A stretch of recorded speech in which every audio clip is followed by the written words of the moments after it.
Soul Station Druid. In the Nanman forest area, there was a group of fighters who came to defeat the Monkey King. However, after traveling quite far, no monkeys were found. This fighter does not want there to be two kings in the Nanman forest. The fighter wants to prove that the true ruler of Nanman is the beast sect. Soho also arrived at almost the same time. Soho did not find any wild animals around him. Jihan asked everyone to be alert. The Nanman wild animal is known for its ferocity. Suddenly their horse-drawn carriage was hit by a shower of pebbles. There was a group of monkeys who were the perpetrators, the red-eyed monkey type. Jihan just realized they have stepped on the Monkey King's territory. Soho asked for further explanation. It is said that the Monkey King is more than 800 years old. In the past, there was a monkey who survived in a cave for 300 years by eating only a mysterious mushroom. After gaining enlightenment, the monkey came out of the cave and became the Monkey King. John heard that the Monkey King refused to submit to the beast sect, so he chose to hide. And they accidentally entered his territory.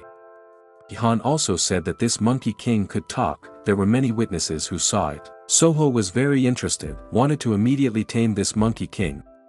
Gunwo saw and realized that the monkey troops were chasing their train. He immediately reported it to Soho.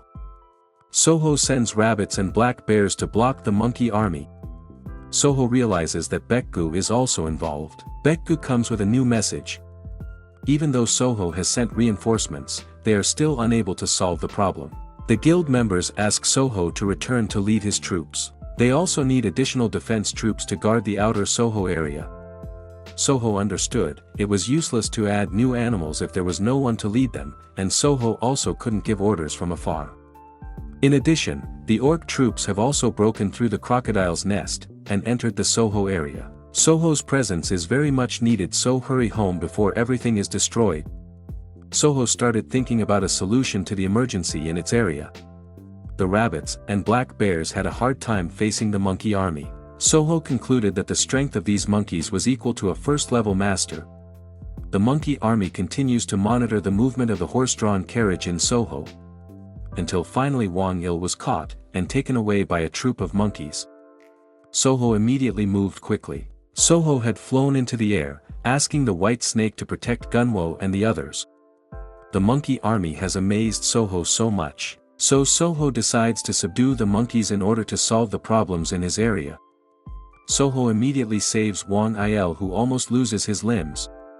The white snake is having trouble facing the monkey troops, while Jihan is so helpless in front of the monkey troops. Seeing the chaos, Soho had to clean it up immediately. Soho uses his tornado skill to blow away the monkey troops along with Jihan. Soho caught one of the monkeys, and asked where the Monkey King was. The monkey surrendered, and pointed to the presence of the Monkey King. Soho likes things like this, his orders are listened to well. Soho decided to make this monkey the leader until he succeeded in subduing the Monkey King. Soho unleashes his skill, and makes the monkey army along with Jihan and the horse-drawn carriage fall into free fall. Jihan cried in fear, screaming for Soho to save him. Soho asked him not to be so loud. Soho caught Jihan just in time. The horse-drawn carriage, along with Jiang's son and Gun Wu in it, was saved by the wyvern. Soho drops Jihan and Wang Il off, asking them to wait quietly. Soho approached the monkey army and immediately subdued them all. In one try Soho managed to do it. Soho continues to heal all the injured monkeys with his forest fairies. Jihan was increasingly amazed by Soho, because he did not know the technique used by Soho. The injured monkey immediately returned to normal. On Earth, in the Soho area, Miso has just received a report that the river area has been breached. There were approximately 120 orcs who managed to enter and immediately moved towards the Purple City. The airspace was also successfully penetrated because Soho summoned the wyvern to planet Gutchen. Miso understands the situation on the ground. Miso will immediately send evacuation orders to the nearest cities. At the same time, the wyvern that had been returned by Soho immediately devoured the nearest flying monster. Soho also sends an army of monkeys to deal with the invasion of orc monsters. On planet Gutchen, after all the chaos was cleared up, Soho asked to be shown the location of the Monkey King. This monkey shows it without any guilt. Soho decided to move immediately. Suddenly, a golden stick kissed the monkey's cheek. The Monkey King has arrived at the battlefield. He is furious because he was betrayed by his own troops. Monkey King has jumped in front of Soho, asking what exactly Soho has done. Soho blocked the swing of the Monkey King's golden staff with an ice shield. The Monkey King had retreated to take some distance and observed the situation. Soho took his sword and asked why the Monkey King attacked his subordinates. The Monkey King protested. What did Soho actually do to his troops? At the same time, the Monkey King felt a threat from his headquarters. The main residence of the Monkey King was being ransacked by the troops of the Beast sect. The fighter said there was an unwritten rule in the Nanman region: anyone who did not submit to the Beast sect would end up dead. The fighter caught one of the monkeys, and asked him to fetch the Monkey King. If not, all the monkeys will have their fur shaved off. The Monkey King immediately turned around, to return to his base. Soho did not accept being left like this. Soho moved faster, and blocked the Monkey King's steps. The Monkey King waved his stick, asking Soho not to block his way. The Monkey King had no time to serve Soho. It seems that the Monkey King's stick technique is more powerful than Monk Myunjan's. Soho is increasingly interested in recruiting him. Soho sent a straight slash towards the Monkey King. The Monkey King managed to dodge, and swung his stick, which hit Soho's face. Soho, who was sitting on the ground, became a little crazy, because he really liked the abilities of the Monkey King. Soho asked where the Monkey King had disappeared to. Yihan pointed in a direction, the path the Monkey King had taken. Soho immediately dashed off as fast as lightning, asking everyone to wait for him. He would return after conquering the Monkey King. Soho has turned into a dove. Whatever happens, Soho must get the Monkey King even if he has to beat him to death. Chapter 122, The warrior soldiers beat up the Monkey King's monkey troops. From a distance the Monkey King was approaching at full speed. Happy fighter, his main target has arrived. It's time to enter the main round. The Monkey King panicked, the people were being massacred. He asked the fighter to stop his actions. And unknowingly having stepped into a trap, the Monkey King stepped in the wrong place. The Monkey King was trapped in a chain cage. The fighter and his troops cheered happily that their plan was going well. The Monkey King tries to break the chain of traps, but his strength is not enough to break through. The fighter assured that the Monkey King would not be able to free himself. The chain was made using a special meteorite to capture the Monkey King. The fighter made an offer, asking the Monkey King to choose whether he wanted to see his people wiped out, or whether the Monkey King was willing to submit to the fighter. The Monkey King did not answer. Instead he became even more angry, unable to accept the insult he received. For the fighter this is an obvious answer. The Monkey King refuses, so the fighter will slaughter all the monkeys there. Just as the execution was about to take place, a flash of light shot up into the vast sky. The fighter didn't know what was happening, but it was enough to scare him. The Monkey King was equally shocked, clearly seeing the warrior from the fighter become helpless. Soho has arrived on the battlefield. His landing blew away all the enemies present. Soho observed the wild animals that are there: elephants, gorillas, lions, and many others. Soho is very happy. This place is really a paradise for wild animals. Soho releases his forest fairies. And immediately after that Soho conquered the monkeys and restored them. The soldiers belonging to the fighters made Soho their main target. They flocked forward to attack Soho. A huge tornado tossed and shook every soldier caught in it. Soho turned his attention to the Monkey King. Asked the Monkey King to become his follower, or all the subordinates would not survive here. The Monkey King was silent for a moment, because in the past he had seen forest fairies like the one Soho had. In the past, the Monkey King did not have enough power and his people were in crisis. Rescuers appeared just before the panther ate one of the injured monkeys. The savior defeats the panther with one blow. The savior's hand turns into a monster's hand. The savior has protected the Monkey King and his people, so now the Monkey King's life belongs to the savior. The savior gave an order to the Monkey King. If in the future the Monkey King meets someone who uses forest elves the same as himself, then the Monkey King was obliged to offer his life to that person. Soho destroys the chains that wrap the Monkey King until he is helpless. The Monkey King vows that he will never forget this kindness, stating that the lives of the Monkey King and his people now belong to Soho. Soho was a little confused about what the Monkey King meant, but it didn't matter. Soho gladly accepted his devotion. In Korea, Soho area. Miso and the team are busy with many attacking monsters. Then in the midst of the chaos that occurred, Soho again sent his newest army of wild animals, including the Monkey King who joined this group. Using a golden stick, the Monkey King threw down the poor orc warrior. On the monitor screen, Miso clearly saw the figure of the Monkey King, the leader of the monkeys that Soho had previously sent. On planet Gutchin, the group is relaxing while enjoying the food served. Soho is reading a message from Earth. Thanks to the help of the Monkey King and the people, all the attacking orcs can be overcome. The Monkey King also follows the order, and cleans up the mess outside the Soho area. One thing left is the entrance to the river. It takes more effort to take care of it. Soho asked Jihan where he could get bigger and stronger wild animals. Jihan suggested Soho to enter the spider forest. Jihan feels guilty, he can't hold his mouth. Jang Soon and Wang Il protest because Jihan will take them to a dangerous place. Meanwhile, Gunwoo looks excited.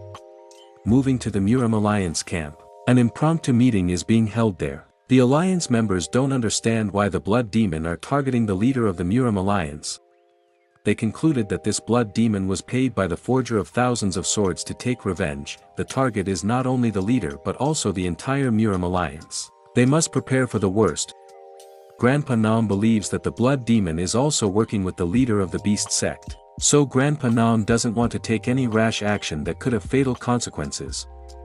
An old man came and entered the meeting room. According to him, the Muram Alliance did not need to panic so much facing the Blood Demon that came from Earth. Grandpa Nam and his members paid their respects. The old man was named Moyong Jiaksen, the previous leader of the Muram Alliance. The ancestors were confident in the abilities of Grandfather Nam, who had mastered the heart sword technique, so there was nothing to be afraid of. Grandfather Nam actually felt that he still had many shortcomings, so he felt unworthy of being called the Sword Emperor. The ancestors asked him to be more confident. One of the members of the Muram Alliance, the leader of the beggar sect, Jungin Gi, is quite amazed by Grandpa Nam, and with this, Jungin is sure that he will not be able to surpass Grandpa Nam's strength. A servant came with the latest news. It was said that the Blood Demon had defeated the Beast sect. Grandpa Nam's theory was refuted. The Blood Demon was not allied with any group. Grandpa Nam was curious about where the Blood Demon got its unreasonable power. The ancestors suggested to mobilize all the main forces, because the Muram Alliance was in danger. Their enemy was a very cruel Blood Demon, so they must not give it any room to breathe. Grandpa Nam ordered to call his special forces, prepare poisonous insects and attack the Blood Demons. Back to Soho Place, the horse carriage has sped away at full speed. Soon they will enter the spider forest. Wang Il heard a loud bang, then also found some strange mosquitoes. Wang Il realized too late that he had fallen into a spider trap. The path they were on was filled with spider webs. They had entered a spider forest. Soho got out of the train to withstand the incoming attack. Jihan has explained that the ruler of this forest is the Facebearer, a spider with a human face. It makes excellent use of its web to catch its prey. Wild animals that have long dominated this forest area. Rumor has it that this spider's body is harder than steel, so it can't be penetrated by swords or arrows. So the weak point of this monster is on its face. But it is very difficult to do so. With the size of the spider monster's body so large, it is difficult to get close, but Jihan is sure that Soho can do it. Soho intends to burn all the webs in order to limit the movement of this monster. The green spider shoots its web. Soho creates a huge explosion with his fire fairy skill, which simultaneously burns all the existing nets. Soho blew away the green spider with one punch. Then next Soho kicked the body of the green spider so hard. The green spider was lying helplessly on the ground. 2 Soho attacks were enough to defeat it. Soho quickly subdued the green spider and then healed it. The hunt went quickly and smoothly. Soho immediately sent the green spider back to the Soho area. Soho's movements continue to be watched closely. The mission to kill the Blood Demon has failed. Jihan was afraid that if Soho continued hunting like this, then in less than a month all the wild animals on the planet Gutchin would be threatened with extinction. Gunwo was so happy because he couldn't believe that Soho defeated the spider so easily. Gunwo didn't realize that a mosquito had bitten his neck. In the Soho area, Miso has just finished all her work. She wants to go home and relax. But the appearance of the green spider ruined his beautiful plans in an instant. Back to Gutchin Planet, because it was almost night, Soho decided to camp there. The scene continues to the next morning. There is panic because Gunwo suddenly falls ill. Soho asks what happened. Jang's son explains that he intended to build Gunwo, but there was no response. There were insect bite marks on Gunwo's neck, so Yihan suspected that Gunwo had been poisoned before. After confirming, Yihan was convinced that the poison had spread throughout the body. They had to immediately neutralize the poison, otherwise it would be dangerous. Soho checked through the status window, finding that her forest fairy couldn't cure Gunwo. An antidote was needed. Soho, who has transformed into a golden eagle, takes Gunwo with him. Soho will go first, asking Yihan and the others to follow him soon. On the planet Gutchin, the antidote can be obtained at the temple. Yihan asks Soho to take Gunwo to the crematorium temple at the top of Mount Imai, and meet a nun named Tisa Sini. Soho left 3 pigeons to accompany Yihan and Jang's son's journey. Soho could monitor them through these pigeons. Yihan became worried because the informants belonging to the Murim Alliance, the beggar sect, were spread out in various places, which meant their movements would definitely be known. Move to Grandpa Nam's camp. Receive a report that his plan has been thwarted by the blood demon, but one of the little children who was with the blood demon has been bitten by a poisonous insect. Currently the blood demon and the forger of thousands of swords are moving separately. Grandpa Nam is overjoyed to hear this news. The opportunity to get Jang's son has arrived. Grandpa Nam will send a group to catch Jang's son. After that, the hunting troops riding on cranes sped off. Their target was the forger of thousands of swords. Initially, Jang's son was a convict who had to be executed, but Grandpa Nam spared his life because of his extraordinary talent. Grandpa Nam regretted his actions at that time. So this time Grandpa Nam won't let Jang's son get away. Grandpa Nam will lock him up in prison and enslave him until he dies. Soho continues to fly through every area in Gutchin. But Soho lost his way, and did not know the location of the crematorium temple in the middle of these vast mountains. Soho heard screams from local residents who were in danger. 2 young girls are running away from a monster. They kept running to get out of that place, the territory of the 9-tailed fox. Their steps stopped after meeting the nun, Tisa here. Tisa asked why her 2 students were running like that. Double Khan replied that they were being chased by a 9-tailed fox. Single Bun felt strange. Their teacher in front of them had no idea. So it can be confirmed that this creature is a fake Tisa Sini. The 9-tailed fox immediately blew his cover, praising the Single Bun, who was very smart and careful. The 2 young girls were terrified, but they had no choice but to fight as hard as they could. The 9-tailed fox had slid down. Soon he would feast on the fresh flesh of the young nun. Soho landed between them, ruining the happiness the 9-tailed fox was feeling. Soho immediately threw the fox monster away. Soho was so amazed, originally in human form then transformed into a fox. The white snake explained that this monster was the offspring of a 9-tailed fox. Soho became more excited. Soho asked the fox monster to submit to him. The 9-tailed fox refused loudly, making Soho have to give a warm massage. Soho slams the fox monster many times, until finally the fox monster begs for forgiveness. He will obey Soho as long as he doesn't slam him again. Soho was happy to hear that. Soho immediately sent the fox monster to his territory to rest there. Single and Double Buns thanked Soho for saving them. Soho asked if the 2 young girls were nuns, if they knew Tisa Sini. Single Khan asked why Soho was looking for his teacher. Soho shows Gunwo's condition, who is having a high fever. He was bitten by a poisonous insect, so he had to immediately meet Tisa here to neutralize the poison. At the Jang Sun site, the horse-drawn carriage continued to run at full speed. It took a whole day to reach the crematorium temple. Suddenly, Jang Sun was shocked by an arrow that almost hit him. The hunting squad from the Namgong clan has managed to catch up with them. The arrows continued to be fired. Wang Al had no choice but to speed up his horse-drawn carriage. But it was a shame that the wheels of the train hit a rock, causing the train to lose control. Back to Soho Place. He has arrived at the crematorium temple. Tisa comes out to greet him. Tisa thanks Soho for saving her student. Asks Soho to take Gunwo into the temple so that his condition can be checked first. Soho looked a little worried, knowing that the Murim alliance had warned the temple. Previously, Soho had received confirmation from Jihan that Tisa could be trusted. Even though she was a member of the Murim alliance, she would not act carelessly. Tisa is the one who saved Jihan and hid him when he was being hunted by the Murim alliance. Tisa also helped enslaved Earthlings and sent them back. Soho has no choice, other than Tisa here. No temple will help him because of the great influence and pressure from the Murim alliance. After receiving treatment, Tisa asks Soho if he has been attacked by the Namgong clan. Soho tells him of his plan to defeat the Namgong clan head, but he has not found him yet. Tisa here was very surprised to hear this, defeating Namgong Jang Cheon as if it was easy for her to do. Soho asked Tisa back about it, asking her not to hide anything. Tisa discovers that Gunwoo has been bitten by a poisonous insect belonging to the Namgong clan's poison troop. Tisa was relieved because Soho arrived on time. If he was even a little late, Gunwoo's condition would have been beyond help. Soho then gets a message from his pigeon. The horse carriage has been attacked. The location is not far from the crematorium temple. Soho leaves Gunwoo with Tisa here, because he has to leave soon. The scene continues. Soho has arrived at the location where the horse-drawn carriage is located. Immediately after that, Soho used the forest memory skill.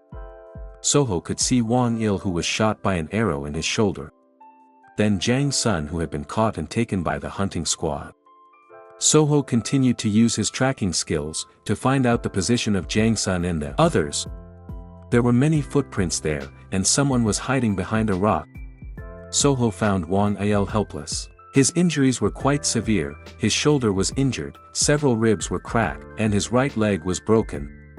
Soho immediately heals Wang Il with her forest fairy. Soho will summon the wolves to take Wang Il to the crematorium temple and accompany Gunwoo there. Soho realized that the leader of the Murim alliance did not intervene directly, but instead sent his subordinates to attack, the type of person Soho really disliked. Jihan and Jang Sun are being dragged by the hunting troops. They move quickly so that Soho can't catch them. Hundreds of doves suddenly covered the bright sky during the day there. Jang Sun recognizes that the bird belongs to Soho, asking Jihan to hold on a little longer until he is saved. And sure enough, Soho who had turned into a wolf sped off at full speed. The target had been found, time for revenge. Soho summons the nine-tailed fox to help him. Soho asked the fox monsters to become themselves and run after their prey. The hunting squad has been caught up. The fox monster disguised as Soho darted so fast. The hunting force had arrived at a hill, where their herd was waiting. As soon as the fox monster came within range, the command was immediately shouted. Dozens of rocks fell and were ready to rain down on the fox monster. The fox monster's step stopped immediately, and the archer on the cliff top immediately gave the command. Hundreds of arrows had been launched and rained down on the fox monster who could no longer dodge. Several arrows were stuck in the fox monster's back. The hunter squad believed that the blood demon would not be able to withstand the deadly poison arrows. The fox monster released its transformation, and smoke billowed out obscuring the view. Then the fox monster was covered by Soho's pigeon troops. The hunters panicked because they couldn't find the blood demon. The fox monster was scared. If he was late to cancel his transformation, then he could have died. Surrendered to Soho's order, which almost cost him his life. The stork rider hunters continued to advance, panicking because now they were being chased by a flock of pigeons. Soho immediately restores Jang Sun and Jihan's condition with his forest fairy. Then Soho subdued the stork that was there, making the hunters' escape stop. Soho sent all the storks back to their territory, causing all the hunter troops to fall due to losing their vehicles. Soho had approached in his golden eagle form, emerging from the flock of doves. Soho landed right in front of the hunting force. His form has returned to human form. The hunter squad was burning with enthusiasm. Their main target was here. The best choice was a head-on fight. Instantly, Soho activated his fire fairy skill, which immediately enveloped the hunting troops. The fire was so hot that it burned and tormented the hunting troops. Meanwhile, Jang Sun and Jihan were not injured at all. The troops on the top of the hill also did not want to remain silent. The order has been sent, replace the guns with swords. They must defeat the blood demon here. The hunting squad went straight down the hill, no fear in their minds. Soho asked Jang Sun and Jihan to stay where they were. Soho put both of his hands on the ground. His energy wave spread across the ground. Soho Earthquake's skill has been released to destroy the invading hunter army. Soho buried all the hunters in the ground, not a single one was allowed to escape. Jihan was very shocked. Soho could control all the elements very well. John thanked Soho. Jiang's son asked about Soho, who had just overused his strength. There is a possibility that Soho will faint suddenly. Everything is safe and under control. Soho has controlled its energy output, so it should be fine. Their attention was diverted by the arrival of the combined forces of the Murim Alliance. There are two flags that are very striking. Jihan explains that the flags represent the Namgung family and the Murim Alliance. Of course, this is bad news for them. The Namgung clan has reduced its fighting strength. According to Jihan, the number of its main troops has reached hundreds. Grandpa Nam came out from the line and moved to the front. Watching Soho, Jiang's son and Jihan carefully, confirming whether the opponent in front of him is a blood demon. One of the members confirmed, the man in the middle was a blood demon. Grandpa Nam was quite amazed to see Jiang's son still alive. His luck was quite high. Jihan told Soho that the old man was the leader of the Murim Alliance, Namgung Jiangchen. Soho was very happy. This way they could save a lot of time. The combined forces of the Murim Alliance showed their fighting spirit. Their voices were unanimous in defeating Soho. The two Murim leaders conversed. One of them doubted whether they could win with such numbers considering the blood demon's terrifying strength. His partner responded that the blood demon would surely be exhausted, having previously saved his comrades. The opportunity would surely come. Jungin, the leader of the beggar sect, felt that this action was a bit excessive. Facing just one person, he had to mobilize the entire army. According to Jungin, they only need to hand over this matter to the leader of the Murim Alliance, and they can also see the greatness of the Sword Emperor. Grandpa Nam leads his troops. They will make history by defeating the blood demons from the earth today. With the command from Grandpa Nam, his troops rushed forward to attack Soho. In the midst of the commotion, Soho asked Jihan whether it was true that his body did not need martial arts training and chi gathering.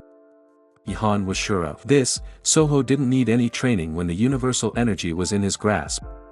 Soho concluded that the fatigue he felt when passing through the portal was due to an imbalance between his internal and external energy.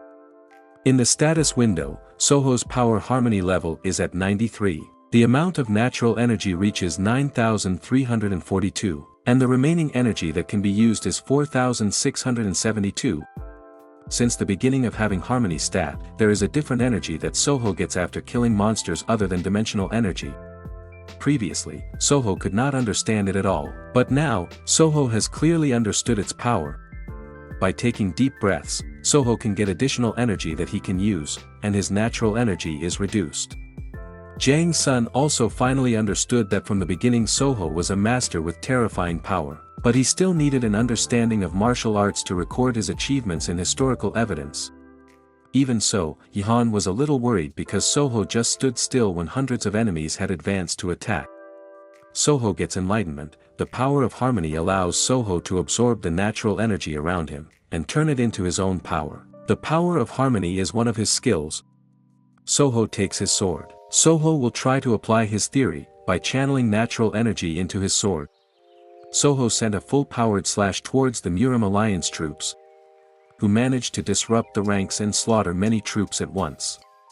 Grandpa Nam was very surprised. Soho used a low-level sword technique and managed to release such great power. The high-ranking officials of the Murim Alliance were equally surprised, whether the technique Soho used was the same as the technique they knew. The amount of remaining Soho energy had decreased drastically, around 1,000 points, but it was still enough to attack. Soho called his wolf pack. It was time for this festive party to begin. The Soho wolves immediately pounced and devoured the Alliance soldiers. Soho also did not remain silent, defeating several soldiers with very beautiful and agile movements. From afar, Grandfather Nam watched Soho. An energy aura came out of Grandfather Nam's body. And unexpectedly, the Soho wolf was slashed by Grandpa Nam. Soho's emotions were out of control. His opponent was indeed on a different level. Grandpa Nam was so calm. The pressure he released showed the difference in level with the opponents Soho had faced so far. Jiang's son doesn't know what happened. Meanwhile, Yihan recognizes the technique that Grandpa Nam used. Heart Sword, a slash that can reach anything from a distance. The higher-ups of the Murim Alliance were also shocked, as this was the first time they had witnessed this legendary sword technique. The main stage had been cleared, there were no longer any barriers between them. Soho took the first step, dashing forward to attack. His determination was already strong to defeat Grandpa Nam. Grandpa Nam was very surprised by Soho's terrifying speed. Soho launched a slash, forcing Grandpa Nam to go on the defensive. Grandpa Nam was really troubled, the power of the Soho swing was beyond his comprehension, it was impossible. Grandpa Nam managed to deflect Soho's sword to protect himself. Grandpa Nam retreated to take some distance, deciding to fight Soho with long-range attacks. Because no matter how strong Soho's external energy was, Grandpa Nam was sure that Soho would not be able to withstand attacks from various directions. But it was useless, because all of Grandpa Nam's attacks were blocked by Soho with an ice shield. Soho launched another slash, and Grandpa Nam was still able to block it. These two high-ranking officers could see that Soho was using the Sankai sword technique, a common sword technique that managed to suppress the leader of the Murim Alliance. Jungin asks his colleagues not to underestimate their leader. But in his heart, Jungin is happy with this situation, hoping that Soho will defeat Grandpa Nam. The buying and selling of attacks continued. Because a suitable price had not been found, so no one was hurt. Grandpa Nam was offended, it seemed like the Sword Emperor had to struggle to face a low-level sword technique. Soho just replied that he has no other technique. Soho gets notification. Soho successfully mastered the Sankai sword technique. Soho also got 3 new techniques from the Sankai sword, the latest skill that increases his swordsmanship ability. Then Soho will try it directly. First Soho uses his ice skill. Ice crystal balls formed around Nam's grandfather, who was very familiar with this technique and knew how dangerous it was. Grandpa Nam managed to dodge just in time before the ice balls exploded. Soho took advantage of this momentum to approach Grandpa Nam, who was floating in the air. Soho will try his new technique, wanting to see if Grandpa Nam can avoid it. Sankai sword technique, splitting the sky, was sent. Grandpa Nam was already in a defensive position.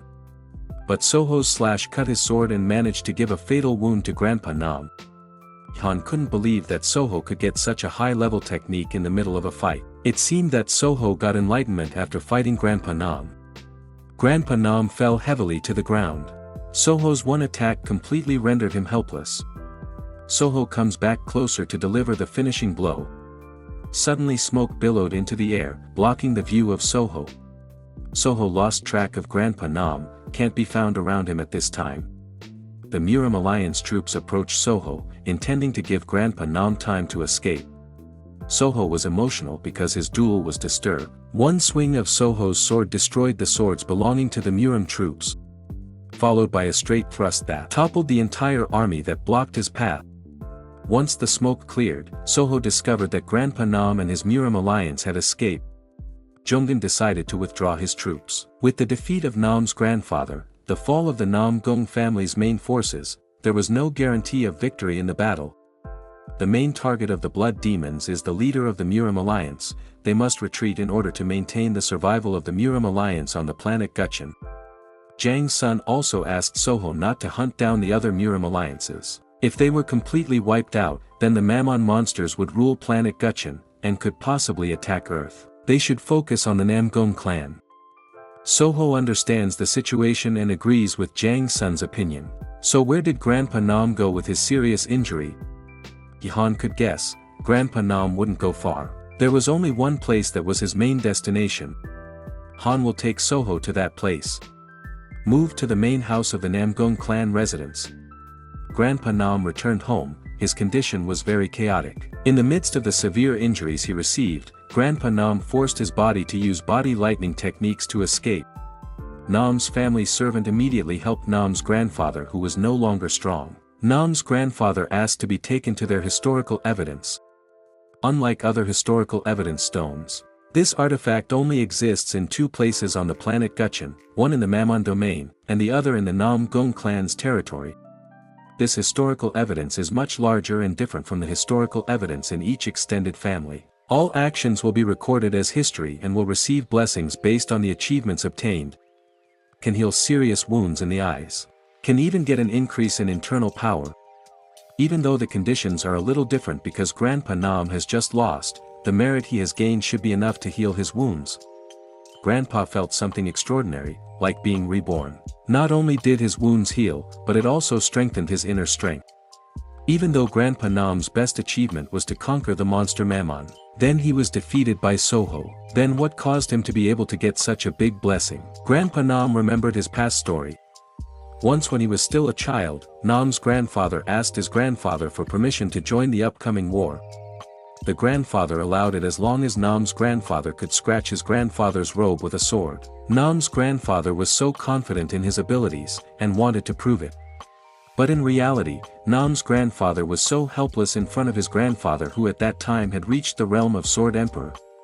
From that moment on, Grandpa Nam understood that fighting someone stronger than him could bring him great achievements and receive great blessings. At that time, Nam's grandfather's achievement when fighting his grandfather was considered an impossible act. So is the fight against Soho also a similar impossibility, for someone like him who has reached the level of Sword Emperor? The theory is strengthened by the blessing that Grandpa Nam currently receives, a power he has never felt before. Grandpa Nam became curious, how much power he would get if he could defeat Soho. Grandpa Nam wanted to test his new ability.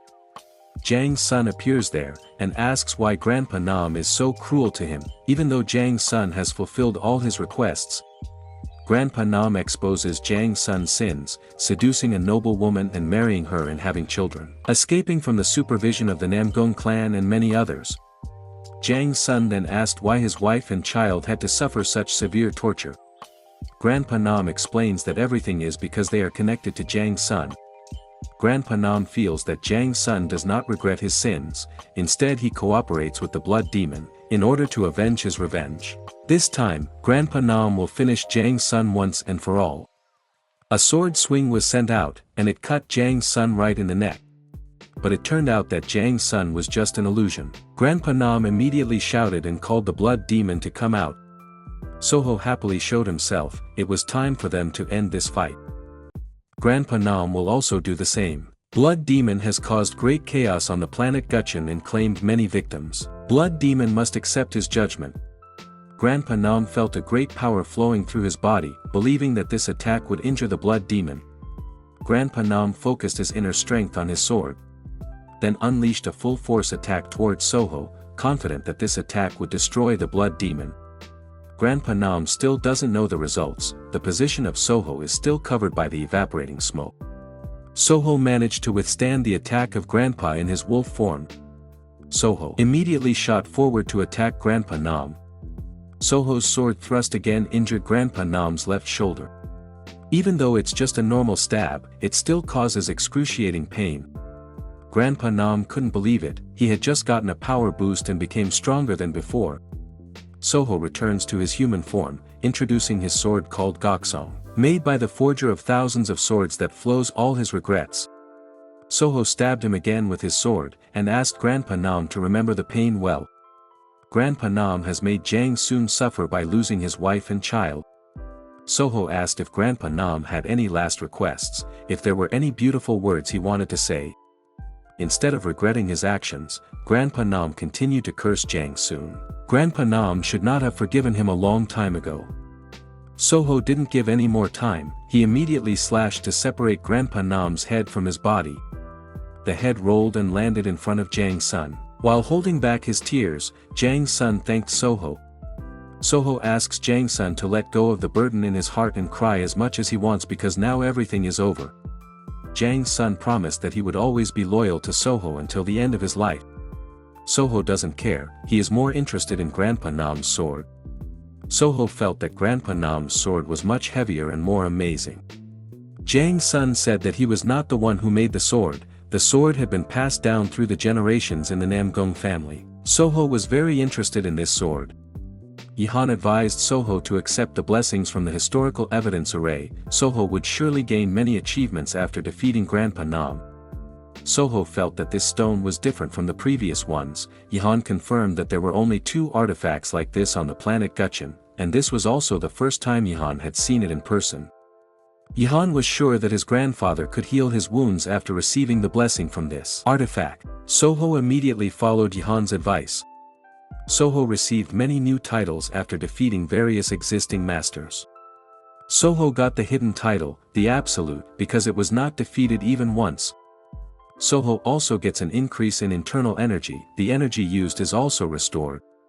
Soho gets a hidden reward, namely the Sword Heart skill, but he can't use it because his level doesn't meet the requirements. Yihan explains that Sword Heart is grandfather Nam's strongest technique that can slash with just his mind. Soho explains to his two friends that he can't use it at the moment due to the limitations of his level. Even though Soho has become the strongest on planet Gutchen, Soho's understanding of martial arts is still very low. Only masters who have reached the realm of transcendence can use Sword Heart. Even though Soho is an irregular that doesn't have to level up, Soho still needs to level up his skills to get the latest skills. So because their business was finished, Soho wanted to go back immediately. Yihan spoke up, asking Soho to help him defeat one more person. Soho remembered that Yihan had also asked for this before. Han's target is Moyang Jiaxin, the former leader of the Murim Alliance, and the main perpetrator of the Dang clan purge. Moving to the crematorium temple, Gunwo is still unconscious. Single Khan continues to take care of him. A few seconds later, Gunwo finally opened his eyes. Single Bun relieved, the critical period has passed. Although Gunwo's fever has subsided, his body is still weak so he has to rest. Wang Il, who heard this good news, was also happy. He immediately approached Gunwo. Wang Il also brought herbal medicine to restore Gunwo's condition. Moving back to Grandpa Moyang's base, who is talking to his two friends, they get news that Grandpa Nam has been defeated by the Blood Demon. Mr. White protested, "Why let the leader of the Murim Alliance fight alone? This is not a matter of pride anymore, they must unite to survive." Grandpa Moyang explains the situation, the Namgung clan was defeated by the Blood Demon so instantly, so it was the right decision to withdraw the troops. The monk felt that they had to defeat the Blood Demon immediately, because if they were late in acting, the planet Gutchen would be in danger. Because of that, Moyang's grandfather suggested to immediately find a new leader of the Murim Alliance. Moyang's grandfather recommended the leader of the beggar sect, Jungin Gi, as the new leader. This scenario has been planned by Grandpa Moyang and Jungin. They see the chaos caused by the Blood Demon as an opportunity to secure power. Grandpa Moyang will encourage Grandpa Nam to fight directly against the Blood Demon, and Jungin is tasked with preventing other sects from helping Grandpa Nam. Jungin agrees, but he is also worried. He recognizes Yihan as a member of the Dang clan, which Moyang's grandfather destroyed. He asks Moyang's grandfather to be careful. The scene continues, the fear of the Blood Demon has taken over the planet Gutchen, even this ordinary, defenseless chicken is suspected of being a Blood Demon. Grandpa Moyang can't do anything but hide for now. Yihan's voice was heard calling Moyang's grandfather. Yihan managed to enter after breaking through Grandpa Moyang's security line, introducing himself as the last member of the Dang clan that Grandpa Moyang destroyed. Grandpa Moyang was quite surprised, Yihan was so brave to target his life after becoming a slave to the Blood Demon. Yihan asked why Grandpa Moyang destroyed his family, even though the Dang clan has always supported Grandpa Moyang and the Murim Alliance. Moyang's grandfather believes that Yihan's father used black magic, which caused him to lose his position as leader, which fell into the hands of Nam's grandfather. In fact, that's what makes Yihan not understand, his father studied black magic because of the orders of Moyang's grandfather, who wanted to defeat Nam's grandfather.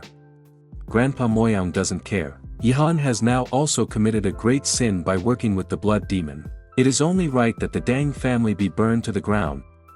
Yihan couldn't hold it anymore, Yihan threw his kunai. Grandpa Moyang deflects all of Yihan's kunai with the Shadow Sword technique. Grandpa Moyang asks about the whereabouts of the Blood Demon, Yihan will not be able to defeat him. And Soho suddenly landed in their midst. Soho is interested in Grandpa Moyang's technique, asking if this technique is the same as Grandpa Nam's Sword Heart technique. Grandpa Moyang believes that his technique is far superior. He thanks Soho for helping him defeat Grandpa Nam. Moyang's grandfather shoots explosive arrows towards Soho. Soho avoids while changing his form into a cat. Soho continued his steps towards Moyang's grandfather. Yihan took this opportunity to throw his kunai again. Soho jumped into the air, passing Moyoung's grandfather. Soho turns back into a wolf and grabs Moyoung's grandfather's head. Soho has heard that Yihan Moyoung's grandfather committed terrible acts on Yihan's family. Because he made Yihan sad, it was only right that Grandpa Moyoung received revenge. Yihan's kunai rained down on Grandpa Moyoung's body. An explosion occurred in the palace where Moyoung's grandfather lived. The clan members panicked, not understanding what happened. In the midst of his confusion, an object fell from the sky. The body of Moyoung's grandfather, who was no longer alive. This news shook the Moyoung clan and the Murim world. The next morning, at the crematorium temple, the atmosphere seemed happy because Gunwo had recovered. Tisa asks Single Khan to continue monitoring Gunwo's condition. If suddenly something dangerous happens again, make sure to report it immediately. Single Bun will do it, but for now Single Bun wants to go pray. The scene continues. The Single Bun and the Double Bun go to the prayer room. The Double Bun asks how their patient is. The Single Bun explains that the patient has recovered and is resting. Single asked Double Khan back whether he would pray for his father again today. Double Khan confirmed. Double was separated from his family because of an incident that he could not remember when he was little. At that time, Double had lost his mother and was forcibly separated from his father. He was left alone in the forest to die, but Tisa Sini saved him. Double asked back, does Single not miss his family on Earth? Single remembers her past. Single is Mikyoung, Juno's wife and Gunwo's mother. At that time she came to see Kim Jong-soo, to pay her family's debt. Juno's debt is too much, it won't be enough with Mikyoung working. So Jong-soo will sell Mikyoung as a slave to Planet Gutchin. The payment she gets is enough to pay off her debt. Mikyoung accepts Jong-soo's offer and is taken away as a slave. During the delivery process, a flash flood hit, destroying the horse-drawn carriage carrying Mikyoung. At that time, Tisa Sini saved her. Mikyoung woke up in the crematorium temple. Tisa here is grateful that Mikyoung woke up, fortunately because at that time, Tisa was able to save Mikyoung and also Double Khan. Mikyoung is really impressed with Tisa here. Then she starts to accept her life on Planet Gutchin and lives it well. But after taking care of Gunwo, who is actually her own child but still doesn't know it, Mikyoung remembers her child and her life on Earth. Mikyoung realizes that she is not a good mother, but she will continue to pray for Gunwo and Juno's happiness. Gunwo has woken up from his sleep, explaining that he no longer feels any pain. But Tisa here wants to check on him. Tisa couldn't believe it, not only the poison was gone, but also the flow of ki in Gunwo's body had returned to normal. Tisa was curious, what had Gunwo gone through to become so tough? One of Tisa's students came to report that Soho had returned. Outside, Soho in the form of a golden eagle lands with a wyvern carrying a passenger tray. Gunwo comes to greet them, accompanied by Wang Il and Tisa Sini. Yihan greeted Tisa here, introducing himself, who Tisa here had once saved. Of course, Tisa remembers it, one of the best experiences in her life.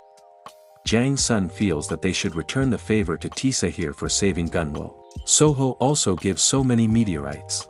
Promises to treat Tisa very specially when she visits the Soho area.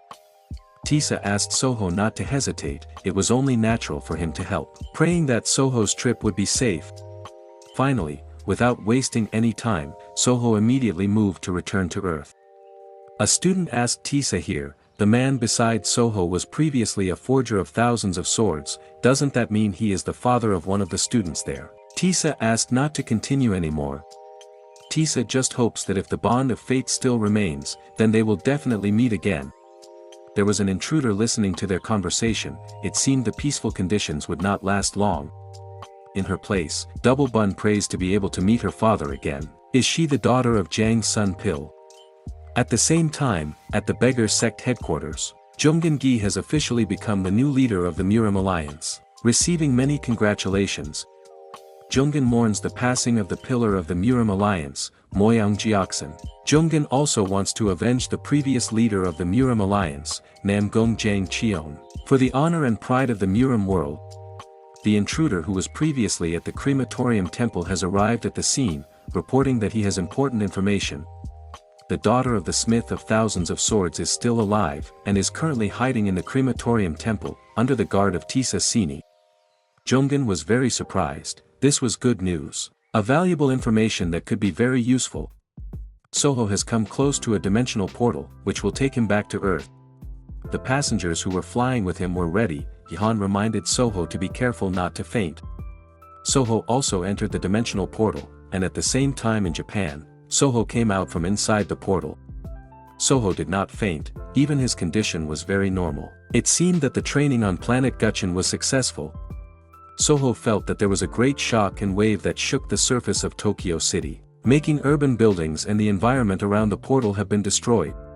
Jahan was afraid that Soho used his skills. But Jang Sun said that what just happened was an earthquake, a real natural disaster. In the Soho area, Miso's assistant reports that there has just been a very strong earthquake throughout the world, centered in the Pacific Ocean, and spread throughout the world. The ring of fire in the Pacific Ocean became active because of it. Apart from earthquakes, volcanic eruptions also occurred in New Zealand, Papua New Guinea and Indonesia. In Japan itself, an earthquake measuring 9 on the Richter scale rocked Tokyo. The impact was very severe, reaching Saitama Prefecture, and the number of fatalities was incalculable. The latest news also reports that a dragon appeared from within the Gutchin planet portal in Tokyo. Miso was so shocked to hear this. Why did Soho suddenly come back without giving any news? The assistant intends to contact the Japanese side to provide confirmation. However, Miso is sure that it is too late. The Japanese Defense Forces, sending unmanned combat drones to deal with the dragon that appeared in Tokyo. Shots were fired, putting Soho in a tight spot. It seemed their appearance had triggered the Japanese defense system. Soho decides to destroy all the drones that attack him without warning. The drone control operator was shocked by the destruction of several drones. With his sword technique, Soho slashed the drone that attacked him. Soho's actions made the Japanese government successfully identify him. At the air base, the military was ready to send fighter jets. News reports that the dragon that appeared from inside the planet Gutchin portal belongs to Park Soho. The Japanese government immediately issued a firm statement that Soho's actions were excessive. They asked South Korea to provide compensation for the destroyed drone. The Japanese government also said that the cause of the earthquake in Tokyo was the skill of Park Soho. Currently the Korean side and Park Soho itself are being asked for clarification and response. Miso's body suddenly felt weak. She had just come home but Soho had already attracted so much attention. In Soho area, flying monsters keep attacking non-stop. Anti-aircraft guns are also ineffective in dealing with this problem. Dongso can't take it anymore, there are too many monsters, not comparable to his abilities. If this continues, then the Soho area will be destroyed before Soho returns. A monster is ready to ambush Dongso. The white snake came at the right time, the flying monster was squeezed and crushed with its mouth. The wyvern also got into action, taking on 2 monsters at once. Soho, who flew using the wings of a golden eagle, also arrived there, and tamed all the flying monsters there. Soho asked how Dongso was doing. Dongso cried happily, his savior had finally returned. From below, Gunwo and Jang Sun greet Dongso, who is still in shock. Dongso immediately reported to Miso that Soho and the team had arrived in the area. So the emergency situation should have been cancelled by now. The scene continues. Soho is immediately entertained with so much food. Gunwo becomes very hungry, he has missed food like this for a long time. Han didn't expect it, he had guessed that Soho was the leader of a clan, but he didn't expect that Soho was the ruler of the city. Soho asks Miso how Grandma Sukja is doing. Not only is she getting better, but her condition is completely different. The bald doctor, whose name is Jean Sealwo, the doctor who treated Soho when he first returned to Earth, has just moved to the Soho area. At that time the doctor looked panicked. Patients who no longer felt sick continued to come to him every day. The patient is Sukja's grandmother, who seems to have fallen in love. Feeling that her body has just received a lot of blows, the cure is to meet the bald doctor. Soho continued to ask how his team was doing. Miso didn't expect Soho to be more attentive. Juno is at Seoul Station to take care of the delivery train, while Suyong, Jasik and Myungjin have to overcome the dungeon in the Namyangju area. Because Soho did not give permission to ask for help from other guilds, Miso had to organize a dungeon raid with Suyong, Jasik and Myungjin by bringing D-rank rookies. Miso asked Soho to find new members, they needed S-rank rookies. Miso received a new message, which made her even more dizzy. Miso had asked Juno to wait until tomorrow because there were still a lot of monsters around the train tracks. However, Juno had returned because he couldn't wait to meet Gunwo. The last train that was still operating, if it was attacked, it would disrupt trade. Soho decided to leave immediately, he didn't want to waste any more time. This way the situation would improve soon. News of Soho's return soon spread to various parts of the world. News said that Soho had resolved various problems in Korea and demonstrated his worthiness as a world-class awakener. Soho saves a freight train from Seoul to Soho City from a monster attack. Soho also sent the Monkey King and his troops to clear the orc monsters that were blocking the train tracks. Other news that is no less exciting, Busan has just declared their independence from South Korea. Demonstrations against independence continued to occur and resulted in many casualties. Demonstrators who refused to disperse had to be destroyed by water cannons.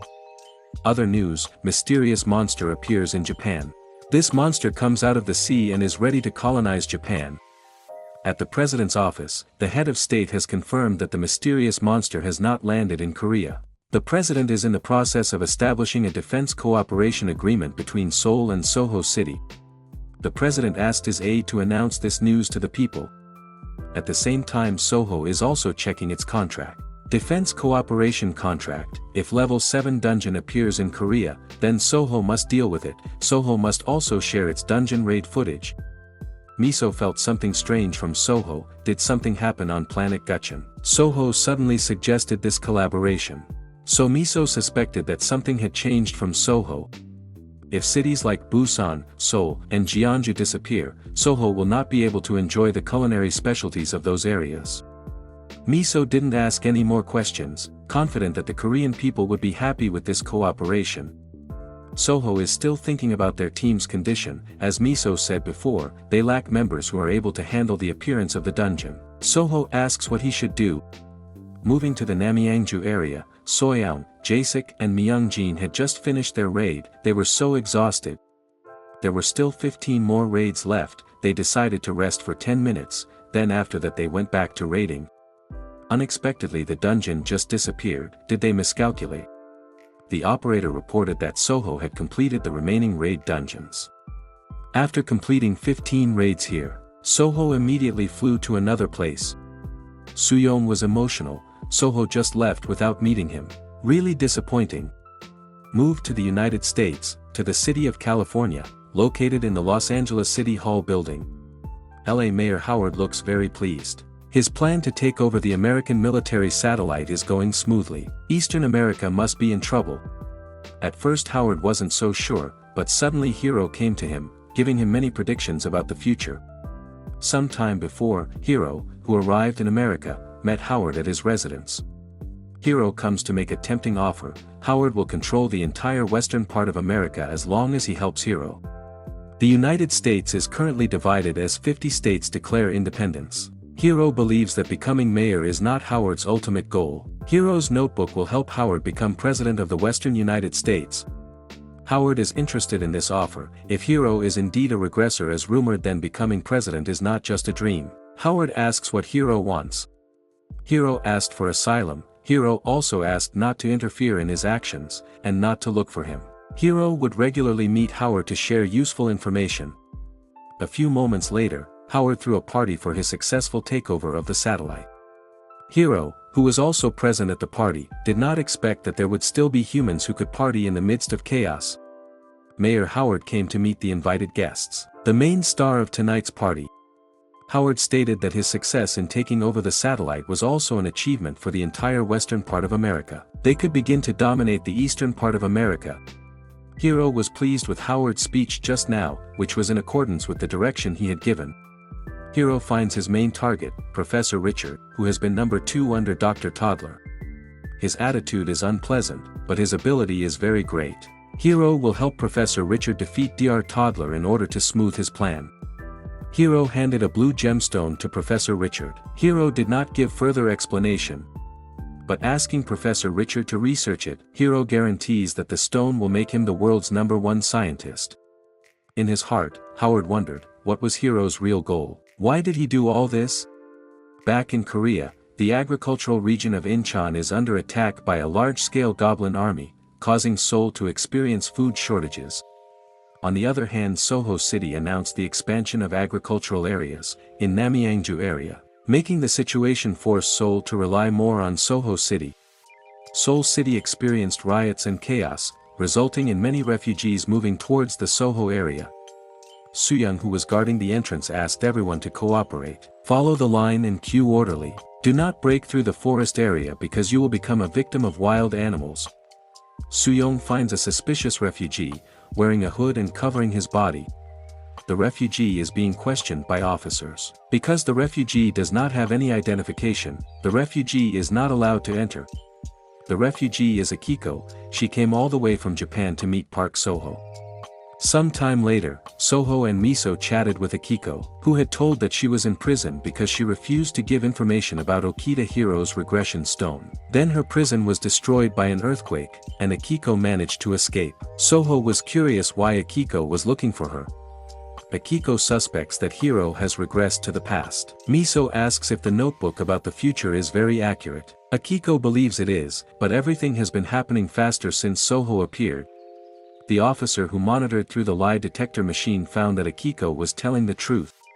Akiko asks Soho to trust her. Akiko has nowhere to run to. Akiko remembers all the contents of Hiro's notebook. Akiko will share it.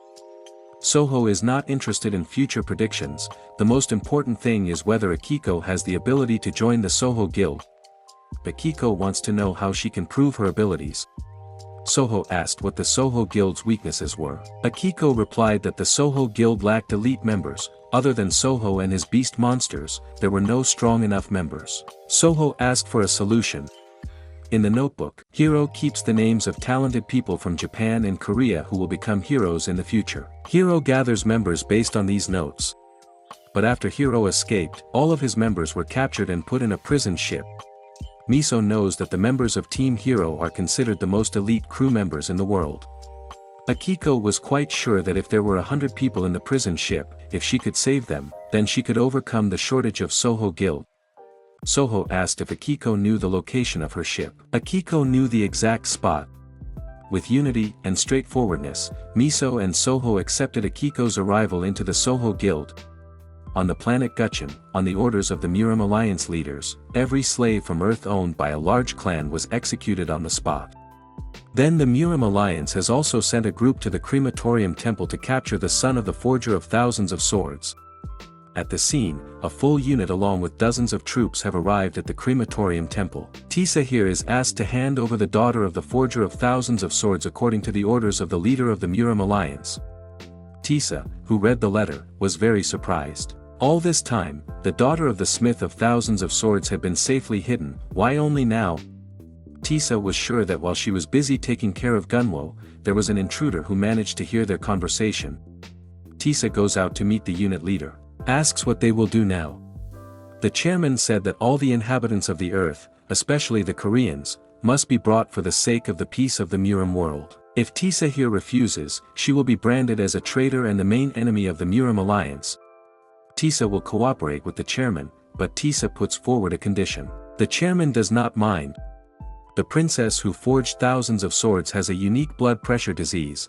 Her life will be in danger if Tisa here is not ready to take care of her. So Tisa here will join the leader's unit. The chairman accepted it happily. In fact, it would benefit them if Tisa joined here.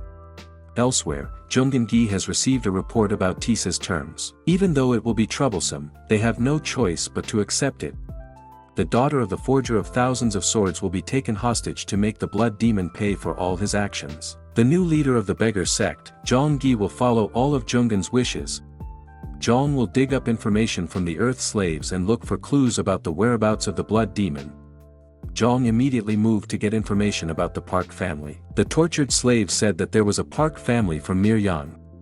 Jong wants to know how big the Park family is, how many Murim fighters they have, how great their fighting strength is. Little did he know, the Park family of Miryang had been very famous for a long time. Jong will move with this information. Believing that Miryang is the blood demon's hometown, Jong will level the place. The latest planet Gutchin portal, finally opened in Busan. Although its size is smaller than in Tokyo, but it is more than enough to be a new economic route. Envoy of planet Gutchin, Jong officially visited South Korea with 108 other MANHWA members. This was his first visit to Earth. At the Awakener Bureau office, 2 officers were talking. Gutchin's envoys came according to the agreed rules. 70 SSS rank, 30 SS rank, 7 S rank, and 1 C rank. With such a composition, Gutchin could have attacked Korea, but they said they only wanted to visit the Myeryong area. Jong did not announce the purpose of his arrival, therefore the government and military closely monitored Jong's movements. Back to Soho area, in the research building, Jang Sun asks when Soho will leave for planet Aruka. Soho wanted to strengthen the city walls first, then recruit new people to strengthen their position. Only then did they think of a plan to go to Aruka. Jang Sun was sure that Soho would get answers about the source of his power, and the life he had lived so far. Soho took his leave from the place. Soho was picked up by a helicopter. Seo Minso reported that Soho had to go to Busan immediately. Miso immediately gave a report, saying that Gutchin's envoy committed a massacre in Myeryong. Soho felt strange. If Gutchin's envoy came looking for him, why did he go to Myeryong? Soho asks if he should act to solve this problem. Miso stops him, because Jangsun's daughter is being held hostage by Gutchin's envoy. Miso asks Soho not to tell Jang Sun. They have to save their daughter first. Soho understands. Soho decides to join Miso's plan and fly to Busan. Soo-young has been sitting nicely in the helicopter, asking Soho to get in quickly and closing the door. Miso asks Soho to work with Soo-young to save Jangsun's daughter. Soho asks if she alone is enough. No answer was received. Soo-young asked Minso to immediately fly the helicopter. In the middle of the journey, there was no conversation between the 2 young people. Soo-young opened the conversation. It had been a long time since they met, but Soo-young didn't greet him at all. Because it's like this, Soho follows Soo-young's wishes, who finds Soho increasingly attractive and annoying. Soo-young asks if Soho doesn't realize that she has changed. Soho guesses if Soo-young has become stronger. Soo-young admits it, and challenges Soho to a bet. If Soo-young wins, Soho has to go out with him. Moving to the hospital, a reporter is reporting the news live. It was reported that the Gutchin envoys suddenly attacked the military escorting them. A translator who was at the scene survived and is currently being treated. It seems that the translator is still scared. The reporter asked what really happened there. Gutchin's envoys asked to be escorted to Myeryong. The government deployed the military to accompany and guard them. Upon arriving at their destination, Jong asks if this place is Myeryong, where the blood demon lives. The translator explained the situation. This place used to be called Myeryong. Now it is uninhabited and has fallen into disarray. Jong feels like he has been tricked. This must be a trap because the government wants to protect the blood demon. The military who guarded the emotions when they heard Jong's response. Even though they had been bothered to bring the Gutchin envoy to the place. Jong, who didn't want to waste any more time, immediately slashed at the soldiers there. Continued with its members slaughtering all the guards guarding them. Gutchin fighters scramble the military on guard. The translator asks what Jong really wants. Jong still asks the same thing, where the Park family's residence is in Myeryong. And the translator explains that they are already in Myeryong but there is no one here anymore. After a bit of torture, Jong asked the same question again. The translator will take Jong to Daegu, because there are additional military there. The translator will trap the Gutchin envoy in Daegu. The scene continues. Jong and his troops run so fast and almost arrive at Daegu. The military on guard immediately opened fire to chase away the Gutchin envoys. Jong activates a shield that protects him from the rain of hot lead. The translator panicked. His plan ended in failure. It would be foolish to assume that the Gutchin envoy could be stopped easily. The soldiers who tried to stop Jong and his fighters were all defeated. Then the A-level awakeners who work as the mayor's guards also can't do anything. After that the translator was left on the roof of a building, and the Gutchin envoys moved back towards Busan. Gutchin's envoys come to Korea to search for the blood demon, an earthling who committed a massacre on the planet Gutchin. In Busan, military soldiers are trying hard to hold back the invasion carried out by Gutchin's envoys. While the fight was going on, there was an explosion that distracted everyone's attention. Soho's appearance immediately surprised everyone. Gutchin's envoys unanimously called him the blood demon. And for the umpteenth time, Soho confirmed that its name is Park Soho. Gutchin fighters who were in the building shot explosive arrows towards Soho. Soho immediately retaliated by sending his fire fairies to beat up the existing fighters. Soho then wrapped them in a ball of fire, only screams of pain could be heard. Soho felt that his actions were very troublesome. He had to control his strength properly, because he was asked not to kill his opponent. Zhang's troops continued to move and shot towards the soldiers who were also still firing shots. At the government office, the mayor immediately called the Japanese Minister of Defense, Ikeda, to ask for a solution to his problem. But the phone connection was cut off. His assistant informed him that the mayor's private helicopter was ready. The mayor decided to escape now. Decided to evacuate to Jeju Island, until the situation was under control. Then will return with Korean Defense Forces. The assistant asked if they didn't issue a warning for residents to evacuate immediately. The mayor was sure the military would take care of it. Back on the battlefield, Soho cuts off the left hand of the Gutchin fighter. Soho asks where his daughter Jang's son is. This fighter wouldn't open his mouth, asking Soho to stab his own heart so that the daughter of the smith of thousands of swords would be saved. Soho thrust his sword again, and was about to give further torture.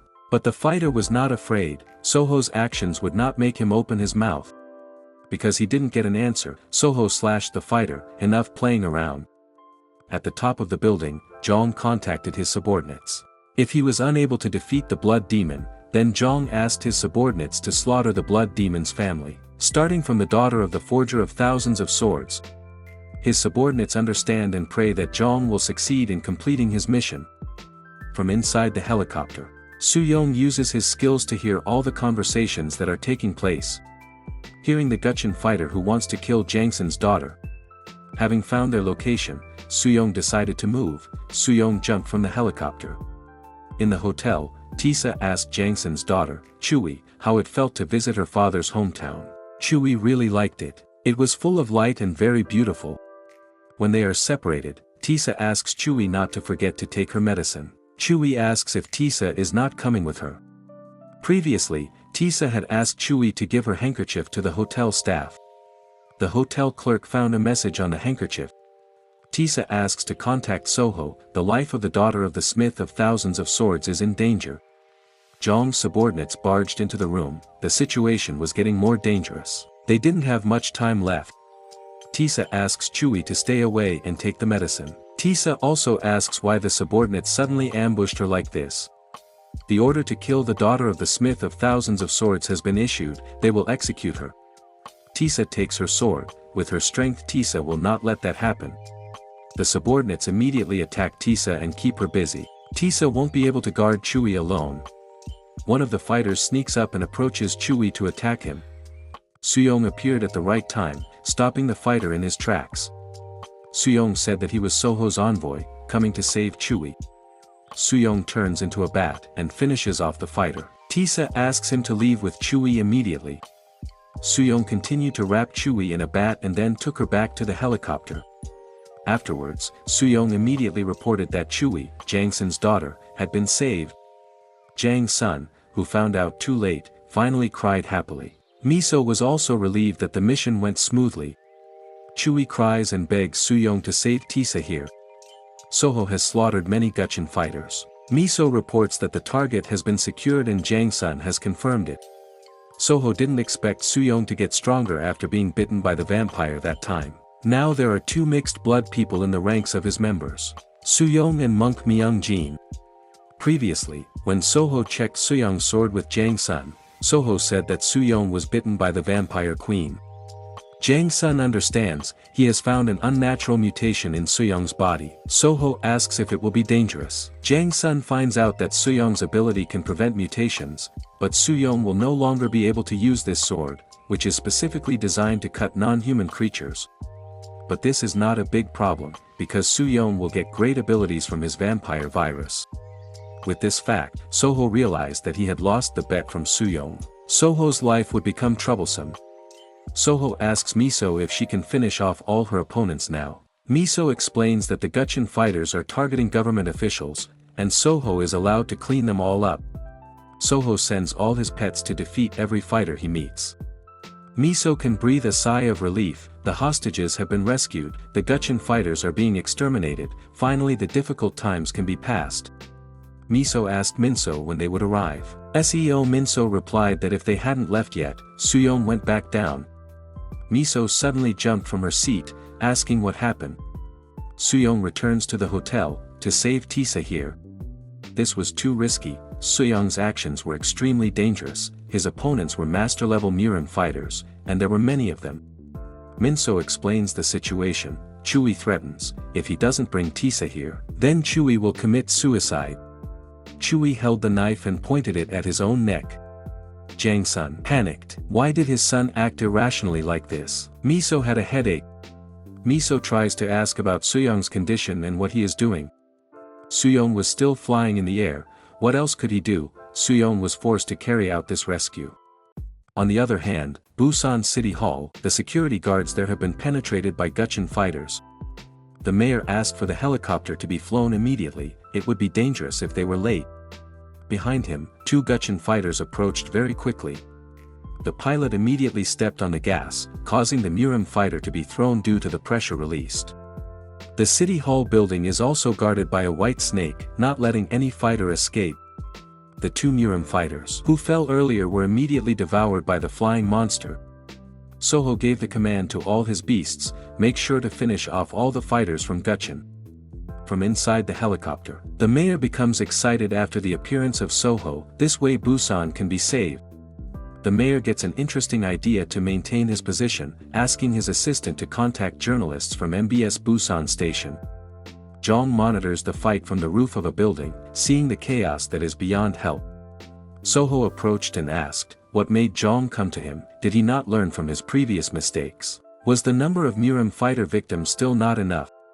So Soho asked, if he should return to planet Gutchin, to wipe out all the members of the Murim alliance. Jong became emotional when he heard that. Soho was so arrogant in insulting Alanasai Murim. Jong will not let the blood demon live in peace. Soho tired, not in Gutchin, and not on Earth, all the Murim fighters call him blood demon. There was an explosion of energy and rain of slashes on the roof of the building. It seemed that Soho accompanied Jong to play wholeheartedly. Moving to the hotel, Tisa is in a fierce fight with the Gutchin fighters. Tisa asks if they have no shame to target a defenseless child. Because no one gave an answer, Tisa here dropped her sword. Tisa Sini knelt down and admitted her mistake. All her actions were purely her own will, and had nothing to do with anyone. If the Murim fighters were willing to let go of the Ma sect and all of Tisa Sini's foster children, then she would take responsibility by sacrificing her life. The Murim fighter asks what Tisa's actions mean. For Tisa, this is the only way to prevent the wrath of the blood demon, by letting the daughter of the smith of thousands of swords survive.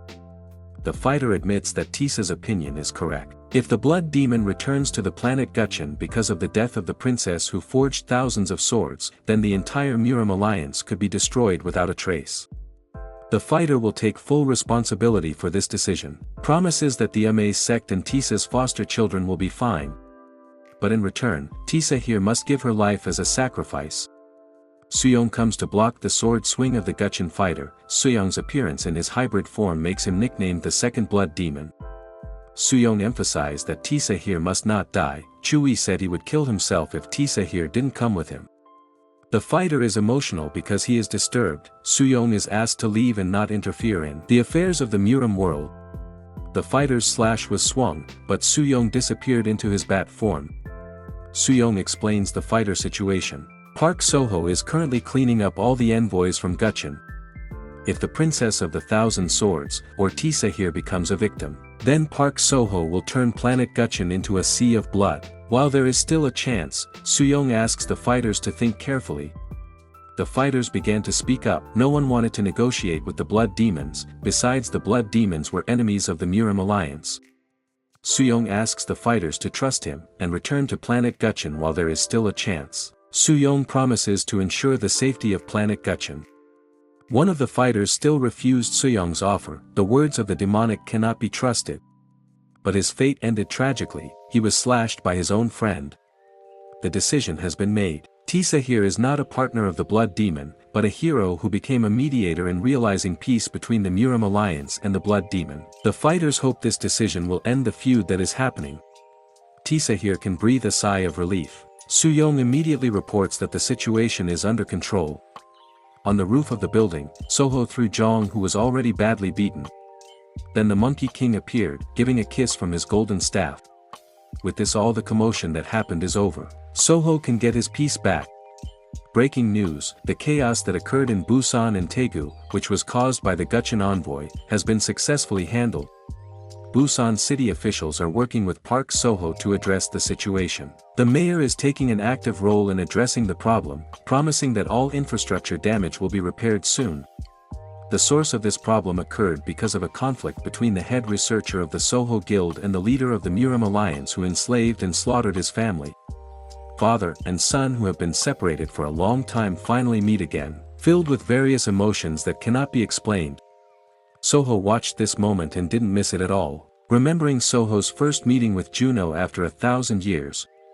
At that time Soho felt an emotion that was difficult to explain in words. Emotions that can only be felt by people who are separated from each other for a long time and miss each other. Suyong suddenly landed on Soho's lap to claim victory. The wolf always keeps his promises. Soho was forced to accept it, but asked if Suyong could go through with it. Whether the two's romantic relationship officially begins at this point, we'll just have to wait and see. Breaking news: Tokyo again hit by a prolonged earthquake with great destructive power. Even this happened when the government and citizens were still focused on dealing with the impact of the previous earthquake. This earthquake was 8 on the Richter scale, occurred in downtown Tokyo. Giant crab monsters also come to invade Tokyo, making the situation even more dangerous. It was also reported that the Japanese defense minister was among the victims who did not survive. Military forces continue to fight to overcome all the crab monsters. The government also said, if they can't control this situation, then they will use nuclear in the middle of Tokyo City. Akiko, who watched the news, was scared to hear it. Based on Heroes records, Japan should be the safest place in the world, but now everything is very different. Akiko immediately contacted Miso to ask for her help. Miso, who was sleeping soundly, was forced to respond. Akiko explained that her family in Tokyo was experiencing a serious situation. Who knows what will happen if this continues? Akiko wants to save her family. Miso assured that Soho would definitely help, because Soho considered all the families of his guild members as his own family, so Miso wanted to check some information first. Soho is relaxing by lying down under a tree. Soho felt as if the tree was inviting him to communicate. Soho asked what the tree wanted. The message just now was not very clear. Not yet getting an answer, Soho instead got a call from Miso. Miso invites Soho to save their prospective members right now. Tisa here did not expect that the demonic cult belonging to the Blood Demon had such a beautiful temple. Miso explained the situation. This place is the Soho area, a place where humans and animals and plants can live in peace. Tisa asks where the head monk is. Miso explains that he is out saving lives, and is hard to contact. Miso asks if Tisa still wants to return to planet Guchun. If so, then Chui will be very sad.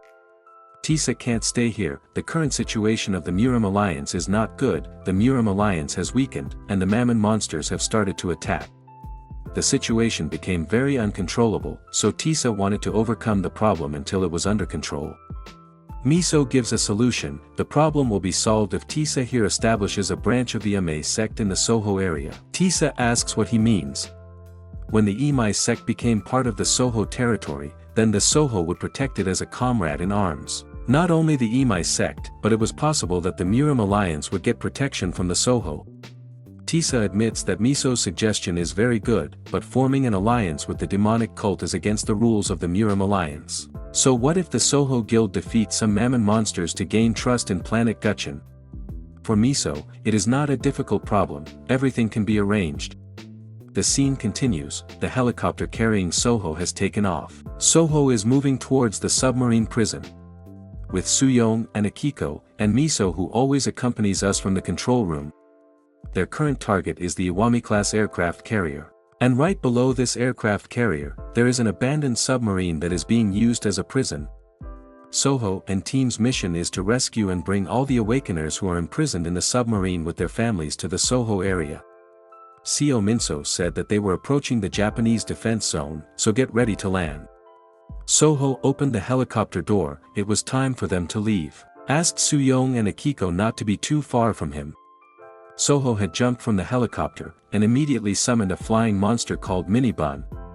Their journey continues. Soo-young asks why Soho named this monster Minibun. Just because its size is smaller than Wyvern. Soo-young immediately used his detection skill and found the mother ship not too far from their location. Soo-young suggests that they start diving from that point. Soho agrees and will send back Minibun. Next they dived and saw a shark with an octopus body. Its size is very big. If you manage to catch one, then you don't need to worry about food supplies for some time to come. Soo-young asked Soho not to make a fuss. Akiko and Soo-young find the location of the submarine prison. If they forced the submarine to the surface, then all the monsters gathered around the ship would definitely wake up. Move to the surface, to the mothership Iwami. This man is the warden, watching the news which is discussing the death of the Minister of Defense. The warden felt sorry for Ikeda. The results of their hard work were already before their eyes, but Minister Ikeda had already left and never returned. Then the warden got a call from the head of the Japanese Awakener Bureau, Takeo. Said that if Ikeda's corruption was discovered, an investigation would be carried out immediately on the submarine. The warden was asked to erase all traces. Even though success is in sight, but instead asked to remove all research data and experimental results. This is how the organization saves itself after losing its parent. The warden was actually reluctant to do so, if only he had more power to deal with the problem. The warden received a report from his men. 3 unknown individuals were found approaching the submarine. The defense system has been activated. Soho peeks into the submarine to see the prisoners sleeping soundly. Suddenly, the warning alarm in the prisoner's cabin went off. Akiko believes the prisoner's life support system is damaged. Their lives are in danger if they are not saved immediately. Soho asks how to make the submarine float. Akiko states that it can be controlled from inside the mothership. Akiko will send the map so Soho can check it through the system window. Soho decides to move to the surface, taking over the mothership, asking Soo-young and Akiko to follow slowly. As soon as it came out of the water, the Soho was immediately greeted by a hail of gunfire from the aircraft carrier. Soho summons the Monkey King and his troops to overcome all the weapons available. Explosion after explosion reverberated aboard the aircraft carrier. The invasion of Soho was underway. Soho checked the map of the mothership but couldn't understand it because the layout was too complicated. Soho had better break through to the control room. Together with the monkey troops, Soho checks every room in the submarine. The warden in the control room asked his men to finish their tasks quickly. Park Soho had arrived in their room. The monkey troops managed to break through and overthrow the guards. The warden moved quickly and knocked down 2 monkeys. Right on the ceiling of the cabin, another explosion occurred. Soho emerged from within, asking why the warden looked so strange, why he looked so much like a group of monkeys. Soho came down and immediately kicked the warden's head, causing the warden's head to fly helplessly. Surviving operators and guards asked for forgiveness from Soho. Soho agrees, provided the operator preserves the lives of all prisoners, and tows the submarine to the surface. That way forgiveness will be given. Soho received a report from Akiko and Soo-young that the sea monster had just woken up and was going on a rampage. Soho was happy to hear that, this way he could hunt for his food. The warden finds damage to his robotic right hand. Soho appears at an inopportune time. The warden injected some kind of serum into his right arm, and the damage was automatically repaired. The warden must move quickly, there are still many tasks to be completed. Soho has left the mothership and dived back into the sea. Soho saw Soo-young and Akiko who were being held captive by the octopus shark. They were both about to be devoured. Soo-young shouted why Soho was just keeping quiet. Soho is thinking, who should he save first? Soho feels he can't save both of them at once.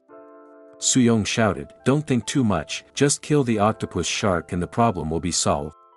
Soho really likes Soo-young's character, which is quite intelligent and responsive.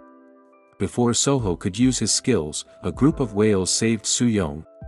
The whales were superior in numbers, they charged and headbutt the octopus sharks.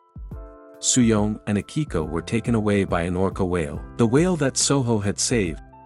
Soho greets the orca whales. They haven't seen each other for a long time, and didn't expect to meet in this situation.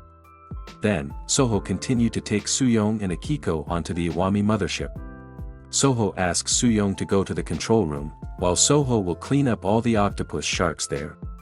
This herd of monsters is starting to gather and surround the submarine prison. This cannot be allowed. Soho found an orca whale entangled in the tentacles of an octopus shark. Soho didn't want his friend to get hurt, so Soho threw an ice spear. One of the ice spears stuck right into the octopus shark's head. The other two harpoons also hit their targets accurately, allowing the orca whale to be freed. The orca whale sent a message to Soho, thanking him for his help. The attack just now was very good. The S-rank black whale has been traveling the world, working with killer whales to fight sea monsters. The black whale also said that Soho is much stronger than before, believing that his comrades must like Soho. Soho didn't expect that he could chat with the black whale through the system window. Soho also praised the black whale that had grown bigger and become stronger. Soho asks the black whale for help to lift the submarine to the surface. Shortly after, the submarine prison was successfully secured. Soho approached the Iwami aircraft carrier, where Soo-young was already waiting. Some prisoners have woken up from their forced sleep. Soho reports to Akiko that the prisoner capsules have been opened. Some prisoners are in bad condition. Some were awakened with 80% energy, and some have quite low energy. Akiko suspects that if the prisoners have been used as guinea pigs, medical assistance is needed to carry out treatment and examination. Akiko asked Soho for help in checking the inside of the aircraft carrier. Some locations had to be checked again. Soo-young was in charge of doing it, and had arrived at the intended destination. Soo-young found the research room looking very messy. There had been a shooting. Soo-young finds a survivor, asking Soho to come immediately to treat the injured victim. Akiko still doesn't understand what happened. The operator reported that the recovery of the CCTV image was successful and will be displayed soon. Akiko sees a monster that is carrying out a massacre. The operator explains that the monster is the warden who mutated after using drugs. The warden killed the entire research team. Perhaps the higher-ups ordered him to destroy all evidence of the experiments. At the location, the warden has reached the end of his life. He has done his best to eliminate all evidence. The warden has sent a message to Takeo, the head of the Japanese Awakener Bureau. The warden has deleted all of the research data and his research team, but the warden can't clean up the experimental subjects because of Park Soho's arrival. But the appearance of Soho can be an alibi invitation to deploy troops to destroy the submarine. Takeo does not believe the report he just received. Research has spent a lot of money, but has not succeeded in overcoming the side effects of muscle strengthening serum. Takeo is emotional, because the research ended in failure. All resources and human resources have been used up so much. Takeo is also curious as to why Soho appeared there, and how Soho knew the location of the submarine prison. If it's like this, Takeo has no choice but to destroy it, before the Japanese government finds out. Takeo immediately reported to the Japanese Defense Agency that Japanese assets have been taken over by the Korean Awakeners. Back in the middle of the ocean, Soho is trying to save the survivors. His death can be prevented as long as his life energy is still left. Soho finds out that the victim is named Reiko Takashima, a doctor and awakener. Soho is confident that he can save her. Soo-young said that some prisoners also need Soho's help. After this treatment is complete, Soho will save the prisoners. Reiko woke up from her fainting spell and immediately reminded the prisoners that they were not allowed to leave their capsules. Soho and Soo-young panicked, asking what was really happening, what had happened to the prisoners. Outside, Akiko asks the prisoners to stay in their capsules. Medical tests will be carried out soon. Akiko reports to Soho that she is counting the number of prisoners who have woken up from their capsules. One of the prisoners shows his mutation. Soo-young ran as fast as she could, asking Akiko to get on the aircraft carrier. Being near the prisoners was very dangerous. Akiko just realized that behind her, the prisoners had turned into terrible monsters. Soho arrived just in time to save Akiko. Soho beat up one of the monsters. Soo-young also follows along with Reiko. Soho asks if there is no way to cancel the prisoners' transfers. Reiko explains that the mutation that occurred was a side effect of the strengthening serum. The cure has not been found, and the research data has been destroyed, so it can no longer be saved. Soho became confused. Wasn't the purpose of his arrival to save the prisoners, but instead he ended up not being able to do anything. Soho will help ease the burden of the prisoners. Soho summons the Monkey King and the Honey Bear, giving one order: kill all the mutated monsters. The swing of the Monkey King's golden stick knocked down 2 monsters easily. The Sun Bear also did not want to lose, swinging his big arm instantly crushed the monster's head. A moment later, all the mutant monsters were defeated. Soho praised the performance of his 2 colleagues. The unchanging prisoner could not believe he could meet Soho in person. Soho is happy that the prisoners know him, this way the process will be even faster. Soho asks the prisoners to take a medical test. For those who pass, Soho will give the opportunity to join the Soho Guild. If the prisoners refuse this offer, Soho asks them to go back into their capsules, and Soho will throw them into the ocean. Reiko is ready with medical equipment. The Monkey King faithfully guards. For prisoners who want to take a medical test, Reiko is always waiting for them. Akiko has managed to convince all the prisoners and workers to come to Korea and join the Soho Guild. Soo-young asks how they will bring everyone. Of course, with this aircraft carrier. Soo-young and Akiko realize that this aircraft carrier could not be used. It was a trivial matter. Soho asked for the help of the black whale to pull the aircraft carrier until it reached Korea. Akiko is worried about the sea monster that can suddenly attack. Soo-young is sure that the black whale and his group can overcome the problem. Soho asks Akiko if they are going to leave now to save Akiko's family in Tokyo. Akiko wants to do it, but she can't contact her family. They had guests, combat helicopters belonging to the Japanese defense. One of the helicopters fired its long-range missile. The missile did not hit the aircraft carrier, it just exploded in the sea. One of the helicopters made a sound. They were from the Japanese Defense Forces, warning Soho and his team not to move. Soho, not wanting to be disturbed, asked Akiko and Soo-young if he could destroy the helicopter. At the same time, Miso is negotiating with the new Japanese defense minister. Miso asks the minister not to threaten Soho, it would be suicide. The minister believes that if Soho enters the Sea of Japan without permission, will Soho want to go to war against Japan? Miso explained that Soho's arrival was to check on the findings of human experiments conducted by Japan. Miso would send the evidence, and the minister could check it himself. Miso also offers to help clear the crab monsters that are attacking Tokyo in one day. The minister can't believe Miso's words. Miso made a bet with the minister: if Soho could finish off all the monsters in one go, then the Iwami aircraft carrier, the prisoners and all their families in Tokyo would come with Soho to Soho's territory in Korea. Shortly after the Japanese helicopter gunships retreated to base, Miso reported that she had negotiated with the Japanese. Miso asked Soho to eradicate the crab monsters in Tokyo. Soho protested. They had been working since morning. Then Miso suddenly asked him to clean up the crab monster. When could they rest and eat in peace? Miso explains the situation in Tokyo. Akiko's family and the prisoners are still in danger. If they don't hurry, then it could be too late. Soho had no choice. He had no choice but to finish it. Soho called Minibun. Soho asks Soo-young to be careful, just destroy the prisoners if they intend to attack Soo-young or Reiko. Soho and Akiko leave for Tokyo using a minibus. It's time to cook crab. The situation in Tokyo is very chaotic. 2 super large crab monsters are messing up the city. Soho has arrived and defeated one of the crab monsters. Soho's appearance immediately became headline news in Japan. Soho's attack split the crab monster in 2. Soho continues to monitor Akiko, who is in a different location. Soho asks if Akiko has found her family. Akiko has seen her mother's house, which was not destroyed by the earthquake. Currently Akiko is looking for her mother's location. Soho understands. Soho will follow soon after finishing all his business there. The next crab monster is ready to attack Soho.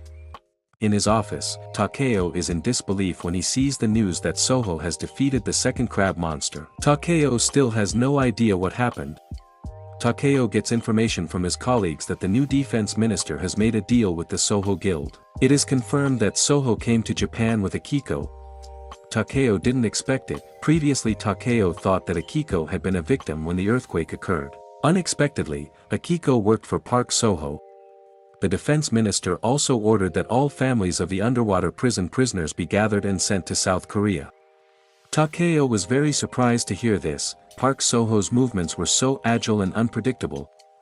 Previously, Takeo brought Lee Sung-woo from Korea to Japan and made him a hero. But Hero instead provoked Park Soho, causing him to lose and flee from Japan. Because of that, Takeo imprisoned all the members of Team Hero, because he didn't want their abilities to be used by other countries. And Soho suddenly came to take everything. Takeo guessed, did Soho already planned all this? What if Soho and Lee Sung-woo had worked together? Takeo doesn't want to let this happen. All traitors must be eradicated. Takeo immediately contacts his team in the field. At the refugee camp, the military is organizing the refugees and will move them. One of the soldiers found Akiko's mother and sister, asking them to immediately get on the bus. In the middle of the city, Soho gets a lot of new fans. Tokyo residents surround her, asking for pictures and autographs. Soo-young calls Soho. Soo-young asks, what is Soho doing? What about his mission? Soho is giving an autograph to one of the citizens of Tokyo. Soo-young asks Soho to join Akiko immediately. The situation there is a bit bad. Soho asked if there were any other problems. Soho had already exterminated all the invading monsters. Soo-young finds out that Akiko's family was moved separately by the Japanese Awakener Bureau. Soo-young smells something fishy. Soo-young has also sent Akiko's location to Soho. It seems that Akiko is in danger. At the defense office, the minister received a report that the Awakener Bureau had forcibly moved Akiko's family without confirmation. Then later, the minister also received evidence from Miso and it has been confirmed. If indeed human experiments have been carried out in the underwater prison, former Japanese Defense Minister Ikeda and Awakener Bureau Chief Takeo were the masterminds behind this experiment. Soho is still giving his signature, while calling Akiko, asking if Akiko has met her family. Akiko finds out that if her family is moved using a can, Akiko will send their location to Soho. The bus driver carrying Akiko's family has received a report that the target is at the location, so the operation will be carried out. Suddenly, the bus hit the flyover guardrail and fell down. From the top of the minibus, Akiko saw the bus explode. Akiko was going to check it out and asked Soho to follow. Akiko had gotten down from the minibus, running towards the burning bus. Akiko's mother is still alive, but her condition is covered in wounds. Akiko didn't realize that she had become a target. The sniper had aimed at Akiko's head. A moment later, a bullet pierced Akiko's neck. Akiko fell right in front of the bus, before she could save her mother. Takeo witnessed the incident from his office. He used the Urukamite bullets made by Dr. Toddler. Takeo wants to try whether with this bullet he can kill Park Soho. Two military soldiers approached and checked Akiko's condition. Still breathing, Akiko was still alive even though her neck was pierced by a bullet. The soldiers would confirm Akiko's death. But before that happened, the two soldiers were thrown away by Soho's attack. Soho immediately sent his forest fairies to heal Akiko and her mother. Soho asked what happened. The soldiers shouldn't have hurt their newest subordinate. The soldier was frightened to see Park Soho in front of him. He immediately reported it to his superior. Takeo ordered the soldiers to shoot Soho on sight. The soldier had fired some hot lead. Soho watched the bullet carefully. A Urukamite bullet, created by Dr. Toddler. Awakeners who are hit by the bullet will not be able to use their dimensional energy. Special bullets to hunt Awakeners. Soho understands. He will make calculations with Dr. Toddler later. Without mercy, Soho immediately cut the soldier into two parts. Soho first heard the word Urukamite when he visited Dr. Toddler. Soho, who at that time didn't know anything, became a guinea pig for Dr. Toddler, which resulted in his abilities not being able to be used temporarily. And the cause of all that is Urukamite. Soho already understands the situation well.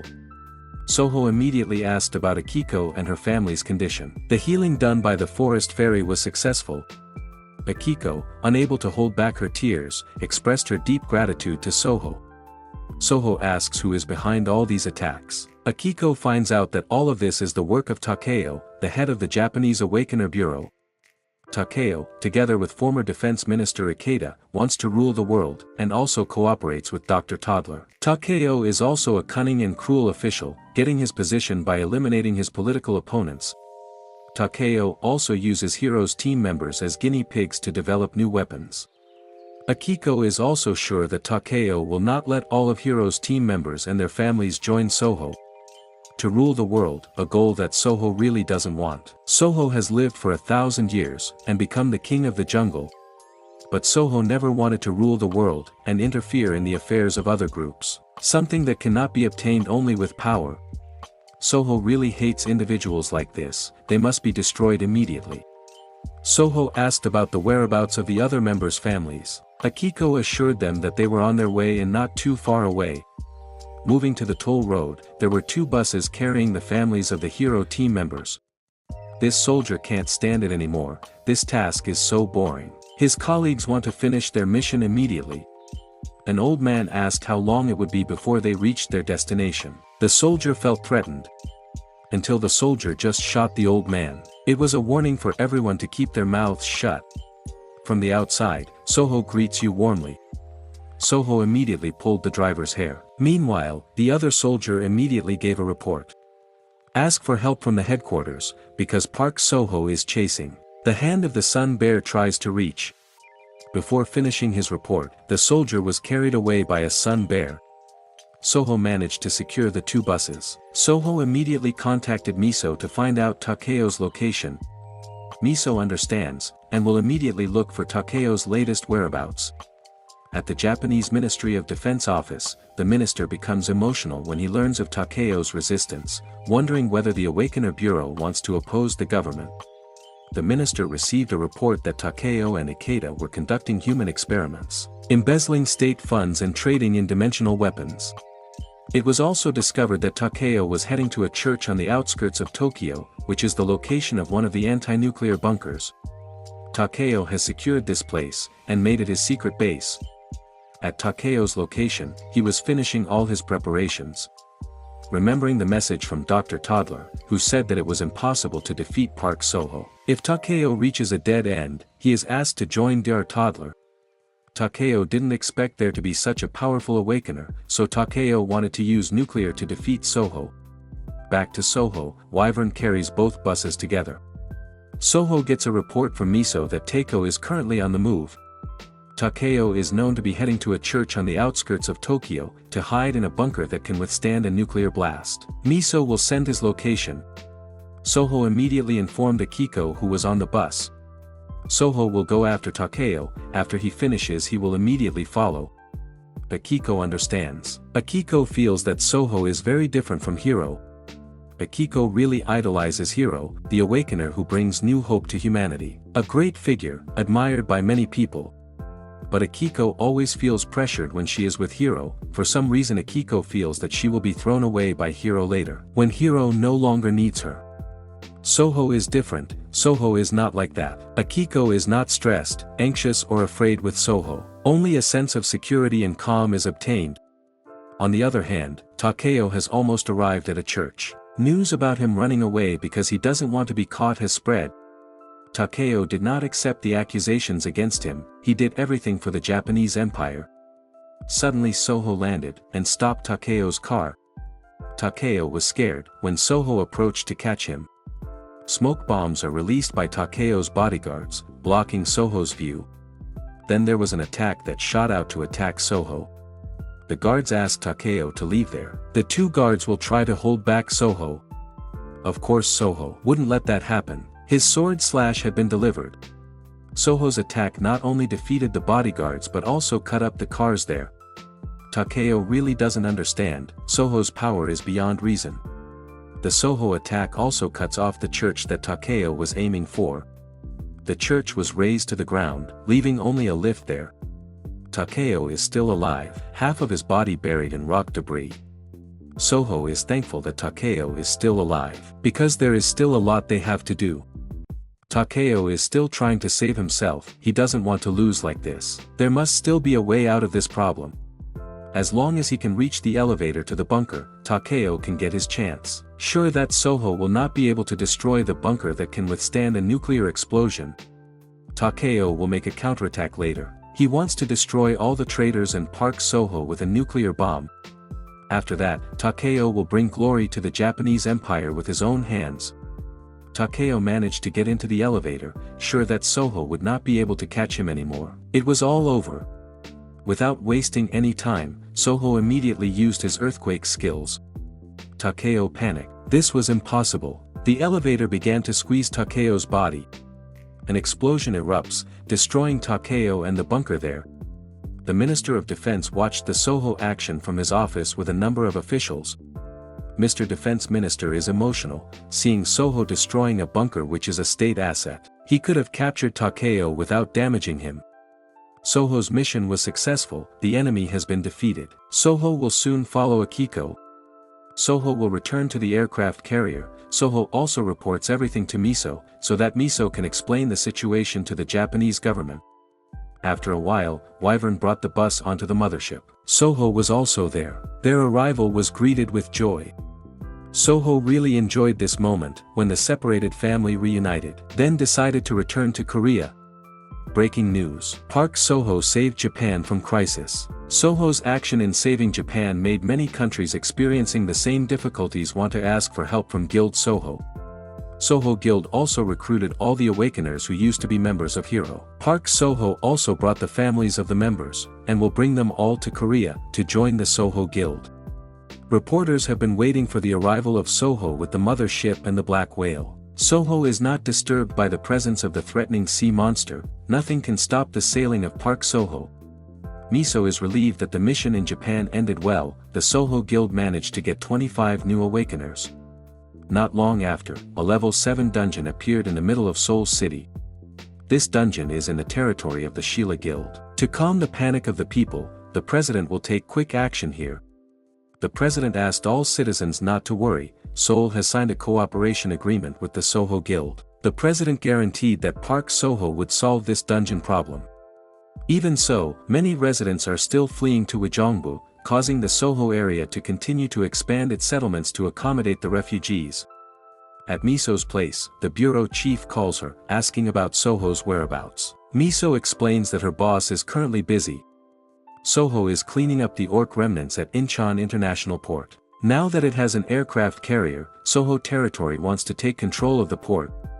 The bureau chief asks Miso to help him get Soho to speak up to calm the Seoul citizens. The president's previous speech had no effect. Miso understands but doesn't dare to promise.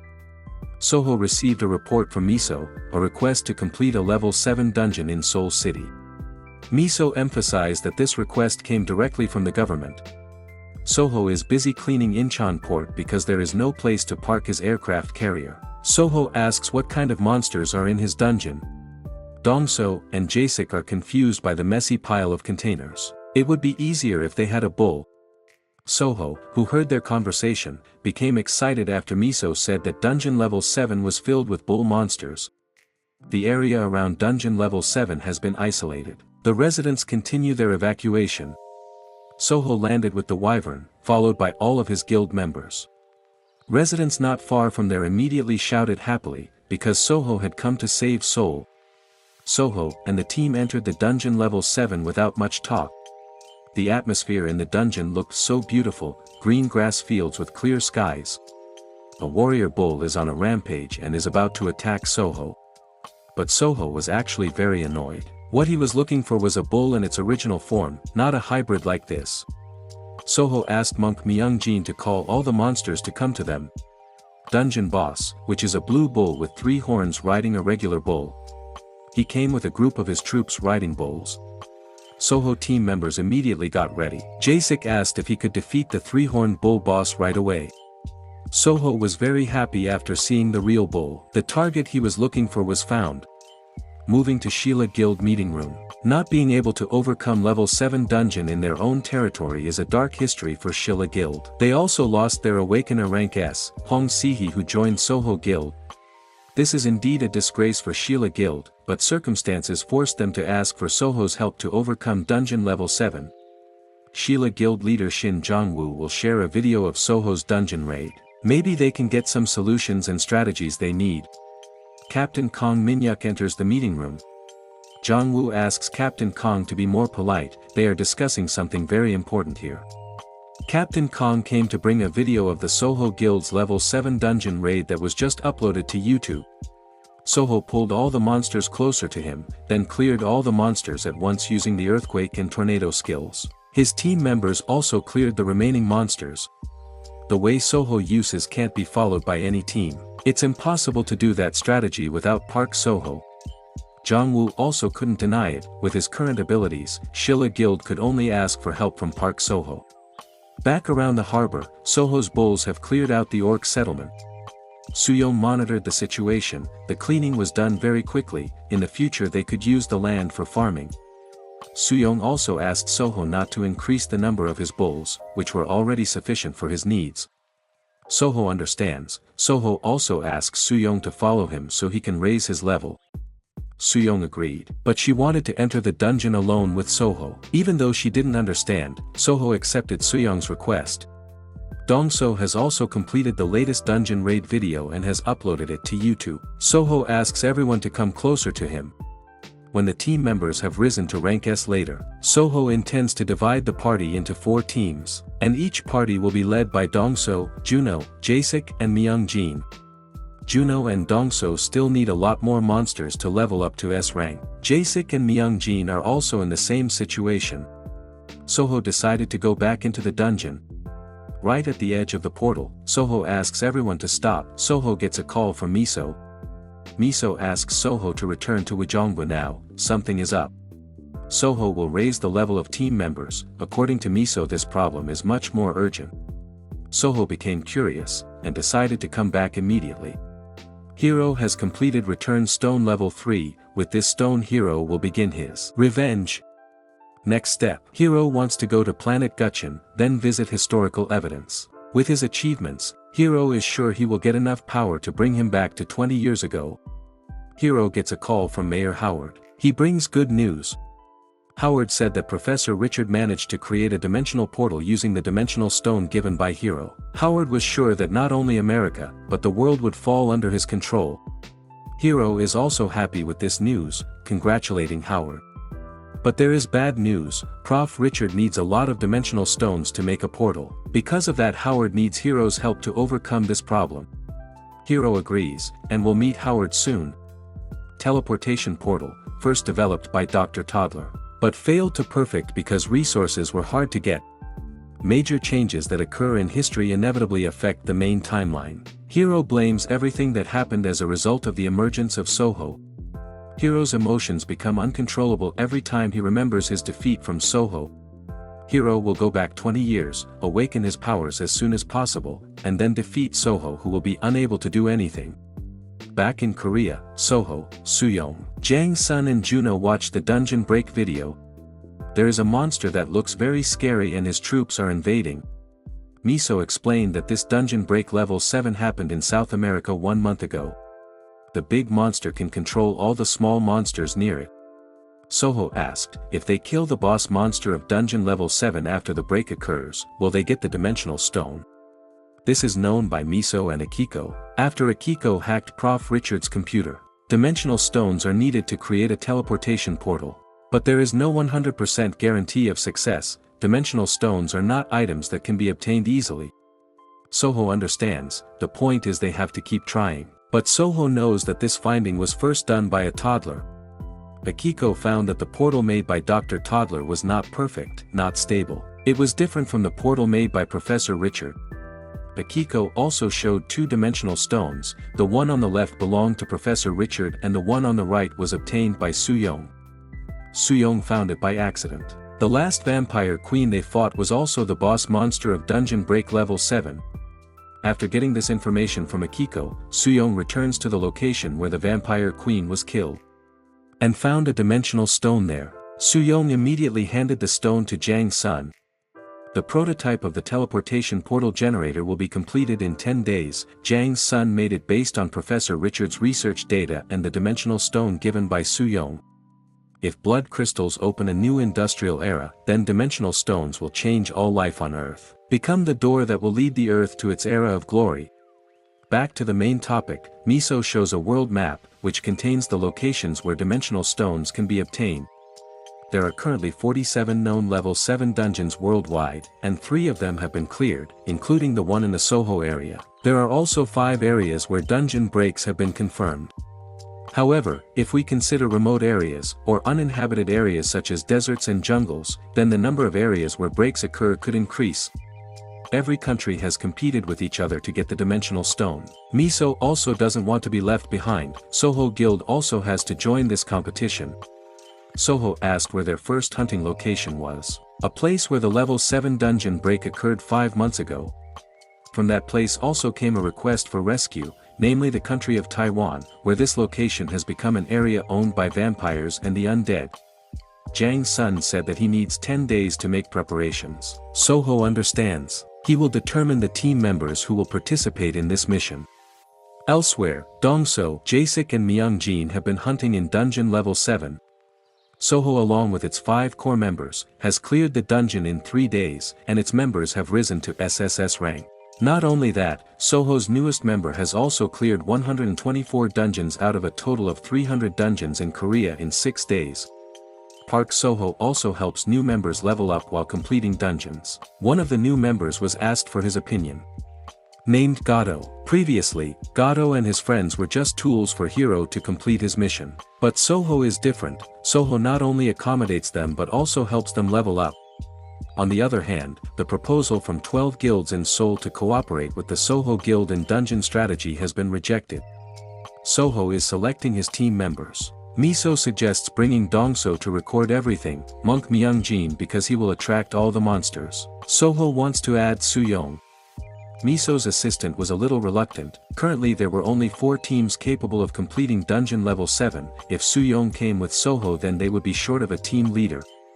Elsewhere, the Soho team members who were enjoying their food were greeted by guests. Hong Si came to greet you, informing you that he wanted to join the Soho Guild. Soho received this news. The assistant became happy. The previous shortage due to Suyong leaving will be filled by Hong Si. Soho tried to remember where he had heard the name Si. Miso explained that Si was a member of the team that Soho had saved in the previous level 7 dungeon. Finally, Soho expedition to Taiwan has been done. There is news that Soho Guild has spread its assault unit to do a complete rescue mission. The first announced attack location was Taiwan. This location was chosen because 5 months ago a level 7 dungeon break occurred there. It is estimated that if the city has been abandoned, the government will not be able to run. Some survivors continue to send rescue requests via radio. The main objective of the mission is to rescue the victims. Soho himself took direct part in this mission. Dongso and Suyong really enjoyed this trip. It had been more than a year since Dongso saw the open ocean like this. Jiang Sun continued his preparations. The creation of the teleportation portal had been completed. However, he could not guarantee whether this tool would work smoothly.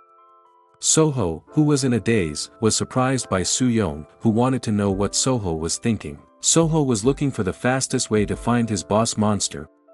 Dongso is disturbed by their romance. This journey will be difficult for him. The wyvern increased its speed to speed them to their destination.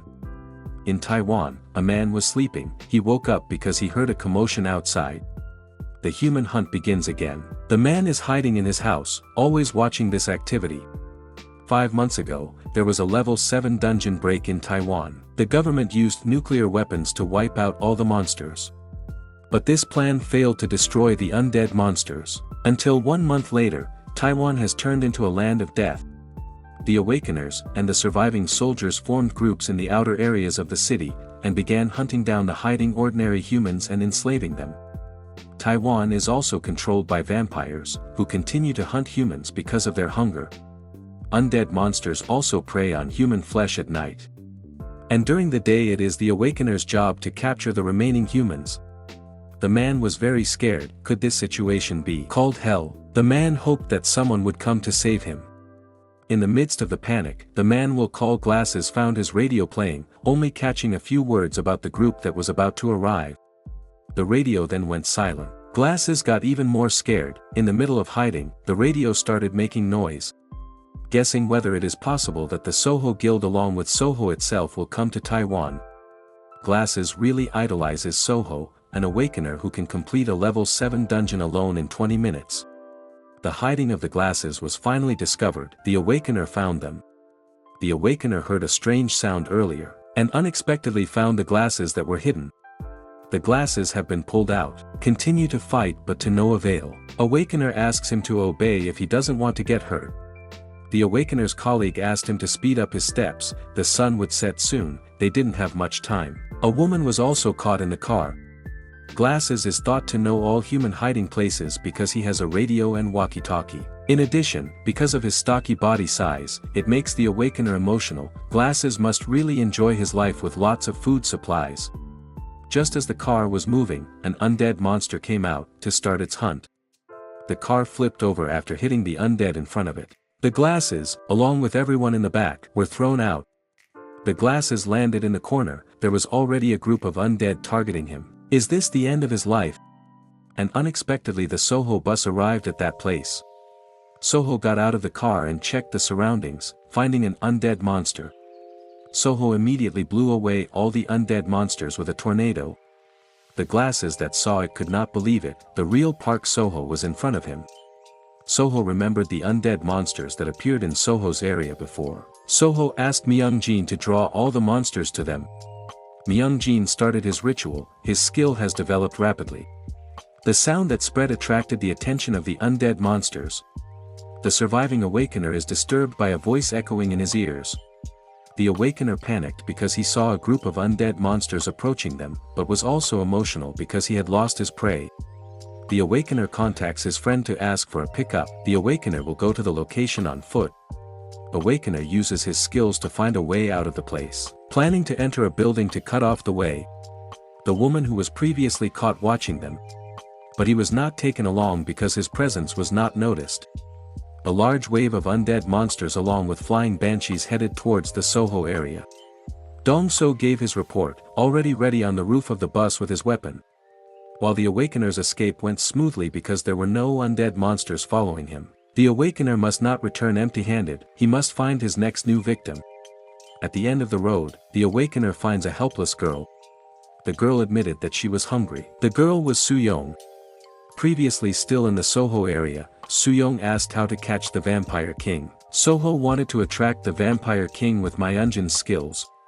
Soo-young is sure this method can't be used, the Vampire King must be hiding and living among humans. Soho didn't expect there to be a cowardly king like this. Soo-young with his vampire intuition believes that the king will live comfortably and only give orders. Soho asked what Soo-young would do, whether Soo-young wanted to infiltrate the Vampire King's hideout. Soo-young invited Soho to make a bet, who among them could catch the Vampire King first. Back to the present, Soo-young let himself get caught easily. Awakener was a little suspicious, but he didn't care, the important thing was to get the victim. Their colleagues came with a container truck. They had to hurry before the undead monsters got closer. Not far from the Soho, the woman who was previously a victim could not stand the sound sent by monk Myung-jin. This sound was so loud and so disturbing, it made the woman's head hurt. It turns out that the woman is a vampire. She has jumped and approached Myung-jin. The woman is ready to pounce on Myung-jin. Soho acted quickly, he caught the woman in one move.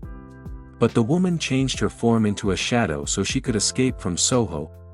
Soho immediately used his newest skill, gravity, to make the woman unable to move. Gravity skill is a new skill that Soho recently got and is very useful in this situation. Women are victims of a vampire invasion in Taiwan. She was turned into a vampire by the king. The woman must drink blood regularly so that she can survive. The king asked him to search for survivors in the city, disguised as a human, and began his hunt. So because of that, women let themselves be caught by awakeners easily. But then Soho comes and messes everything up. The woman asks who Soho is and what he wants. Soho didn't answer. He found a woman named Chang Jiang, a noble vampire. Soho didn't expect to catch one of the vampires so easily. Soho then slammed Chang Jiang hard. Soho will start giving his treatment. Dig up information and get the location of the Vampire King. Jiang shows his human side, asking for forgiveness from Soho. Soho got information, if Jiang lost both of his parents when dungeon break happened, turned into a vampire after being changed by Vampire King Shamat, not wanting to drink human blood made his mental unstable. Soho became very excited, asking Jiang to tell him the location of the Vampire King. Jiang didn't answer but instead turned himself into a bat. Soho is getting impatient, it seems Jiang keeps resisting. So Soho will force him to open his mouth. Dong-so was scared to see him, Soho was a bit over the top. Myung-jin reminded him that even though Jiang was a vampire, he was still a living creature. Soho ignores his members' concerns, instead forcing Jiang to wake up because he suddenly fell unconscious. Soho asked Dongso if he found the vampire king around here. Dongso didn't find him, even though there were waves of undead monsters approaching them. Soho is worried that he will lose to Soo-young again, thinks of using area of effect skills to clean up the city.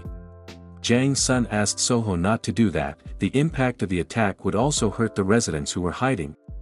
Myung-jin offers to draw the monsters out into the open. Soho agrees, and decides to set off immediately. Suddenly, the glasses appear and grab Soho's leg, begging Soho to take him.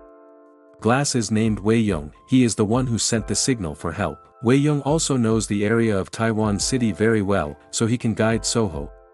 Soho is quite interested, and Jang Sun asks everyone to get on the bus immediately.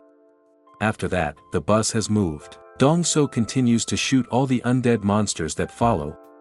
Dongso also did a live stream, reporting every detail of their hunt here. Very proud when his shot penetrated the Banshee's body. Wei-young gives directions to Jang Sun, who looks scared as the large number of monsters continue to chase him. Soho also continued to force Jiang to open his mouth and tell him the location of the Vampire King.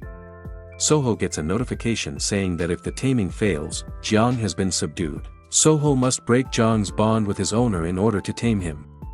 Soho thought hard to find another method. Threats, coercion and taming could not be done. So how did Soho find the location of the Vampire King? Their bus has arrived at the town square. Jang Sun tells Soho that this location is the right place. Soho returns to the roof of the bus. It's time to say goodbye to the undead monster. Soho releases his fire fairy. Soho's fire rained down on all the undead monsters. Soho continued to add lightning, to make the explosion even more festive. The fire did manage to burn all the undead monsters, but it spread too widely, threatening the safety of Soho and his team. Jang Sun asked Soho to press the red button on his teleportation portal bracelet, then specify the destination location anywhere. Soho looked at her bracelet, she was very happy with her new toy. Soho immediately pressed the red button, hoping their journey would go smoothly. Jang Sun prayed that they would not fall into the sea. Any location is fine as long as it is not the sea. The bus enters a teleportation portal, and survives a tsunami of fire. The bus exited the portal intact, and came to a stop after hitting a tree. They were lucky because the tree was at the edge of a cliff leading to the open ocean. Jang Sun was grateful that his device worked, they were safe and did not fall into the ocean. Soho and Dong-su are fine, but Jiang has returned to his human form. A moment later, they were resting while enjoying the night. Wei-young was grateful for the arrival of Soho and his team. Dong-so was surprised because Wei-young was very fluent in Korean. Wei-young learns Korean because he likes Korean dramas and idol groups. Myung-jin asks about the whereabouts of Wei-jung's family, where are his parents, siblings and friends. Wei-young began to tell the story. When the dungeon break happened, Wei-young lost everything. Wei-young begs for help to defeat the Awakeners who are hunting humans. These Awakeners are far worse than monsters. Wei-young was helpless when his younger brother was captured by the Awakener. Wei-young couldn't fight back. That was the last time Wei-young saw his little brother, the only family he had left. Wei-young begged Dong-so and Myung-jin to help him. In the bus, Soho ties Jiang tightly. Jiang is still unconscious. Jiang is a valuable informant for Soho to find the location of the Vampire King. Soho felt surprised. Why there was no call from Soo-young. Soho became a little worried. In Taiwan, the truck carrying Awakener and Soo-young will soon arrive at the evacuation center. It turns out that Soo-young is not alone, there are many other young girls there. This moment reminds Soo-young of her past. After a major disaster, South Korea fell into chaos. The military ran a program to train selected awakened humans, who were forced into dungeons to survive. The instructor on duty is a C-rank Awakener, his abilities are enough to clear a level 1 dungeon alone. The instructor forces the cadets to climb a cliff, and survive the monster chase.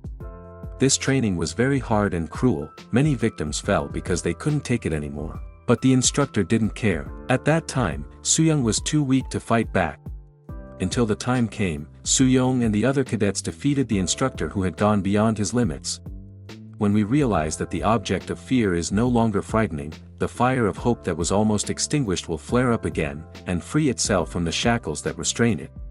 Suyong arrived at the port area, where there were many containers.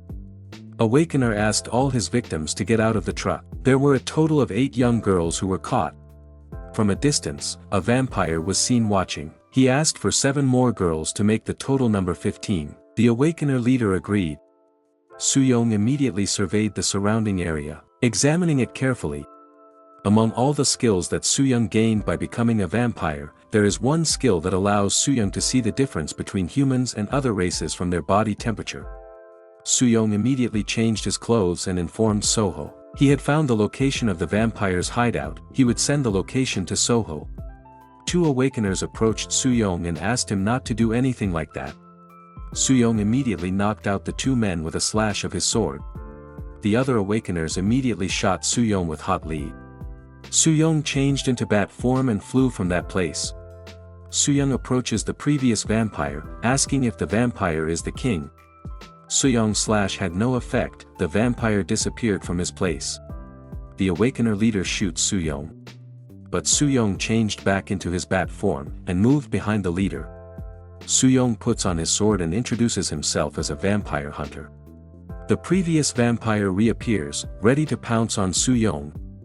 The vampire is emotional, because his order is to bring a helpless young girl, but a thorn creeps in there. Suddenly, a Soho bus appeared there and hit the vampire in the air. The vampire was thrown towards the container and crushed by the bus that was following. Suyong asked about Soho and the others, whether they were okay. The leader wanted to escape from there immediately.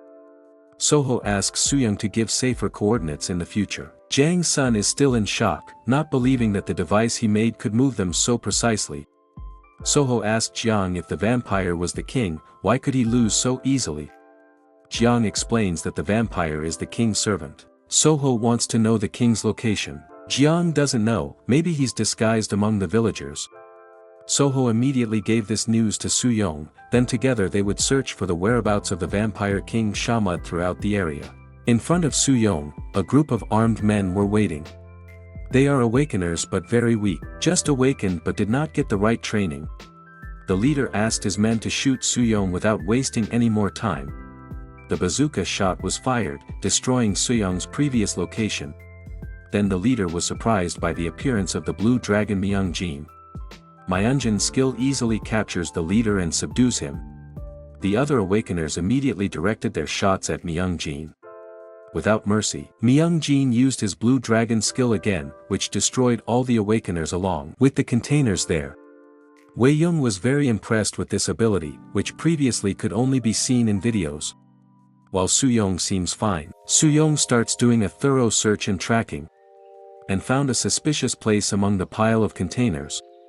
Jiang seems familiar with Soho, asks if Soho is the strongest among his colleagues. Soho admits. Jiang remembered his past, if only his father had the power then they would have been saved. At that time, Jiang's family tried to escape by car, running away from the chaos that was happening. Jiang was scared at that time, but his father tried to calm him down. Everything will be safe soon. But it turns out, the vampire king landed on the hood and stopped the car. Jiang watched his parents leave. The vampire king asked Jiang not to be sad anymore, the king would become Jiang's new parent. Soho asks Jiang to tell him the location of the vampire king, and Soho will defeat him. But unfortunately Jiang can't just say that. On the other hand, Dongso and Wei Yong open a container to look for survivors. But the contents were only men who were no longer alive. Monk Myungjin continued to pray, accompanying the victims so that they would rest in peace in the afterlife. Myungjin remembered his conversation with the teacher. At that time Myungjin wanted to become a demon and solve all the chaos that was happening. The teacher felt that it would definitely burden Myungjin, because he would bear the suffering of everyone. But seeing this chaos, Myungjin felt that he could handle the pressure. Suyong, who continued the search, did not find the whereabouts of the vampire. He searched for him with a group of monkeys. Suyong suspected that the vampire king had his own place, which was definitely not far from that place. Soho understands, while Jiang reiterates that the vampire king is not here. Soho asks him to open his mouth, that way they won't be in trouble like this. Jiang couldn't do it. Jiang was afraid he would be killed by the vampire king. Soho guaranteed Jiang's safety and reassured him. Jiang finally agreed. The Vampire King was probably in the tower. A black tower in the middle of the city, and at this hour the Vampire King is usually awake, plus his favorite servant has disappeared. The Vampire King must be very angry, and will send his hunting troops to eliminate everyone there. Suddenly Jiang panicked and was afraid. He could feel the emotions of the Vampire King. In a tower, a swarm of bats continued to surround the place. In it there is a Vampire King who has sacrificed many young women. The Vampire King knows that his service has died. The Vampire King wants to know who did it. Humans didn't have the power to do so, and undead monsters wouldn't bother either. The Vampire King will eradicate all his intruders, sending an army of hunters. These monster bats immediately spread out and searched in all directions. Soho also did the same thing, bringing out all his pets. Find the whereabouts of the Vampire King and destroy anyone who gets in the way. Wei Yong saw an unusual sight in the sky. The full moon accompanied the wyvern and its herd of mini-buns.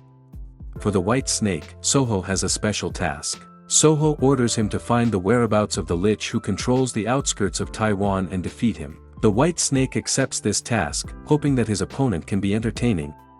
Monster bats swarm around the city. With this many, it seems difficult to eradicate. The hiding citizens saw all the monsters. They were scared. Did the monster bats want to destroy all the remaining humans? All this chaos has happened since the establishment of the Black Tower. As long as the tower is still there, no human can live in Taiwan.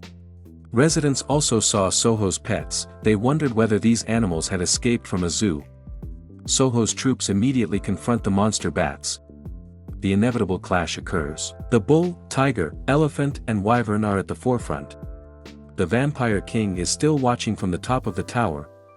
He had no idea where the animals had appeared from, wondering if a new gate had opened during their incubation period. Your day has arrived there and is ready to pounce on the Vampire King.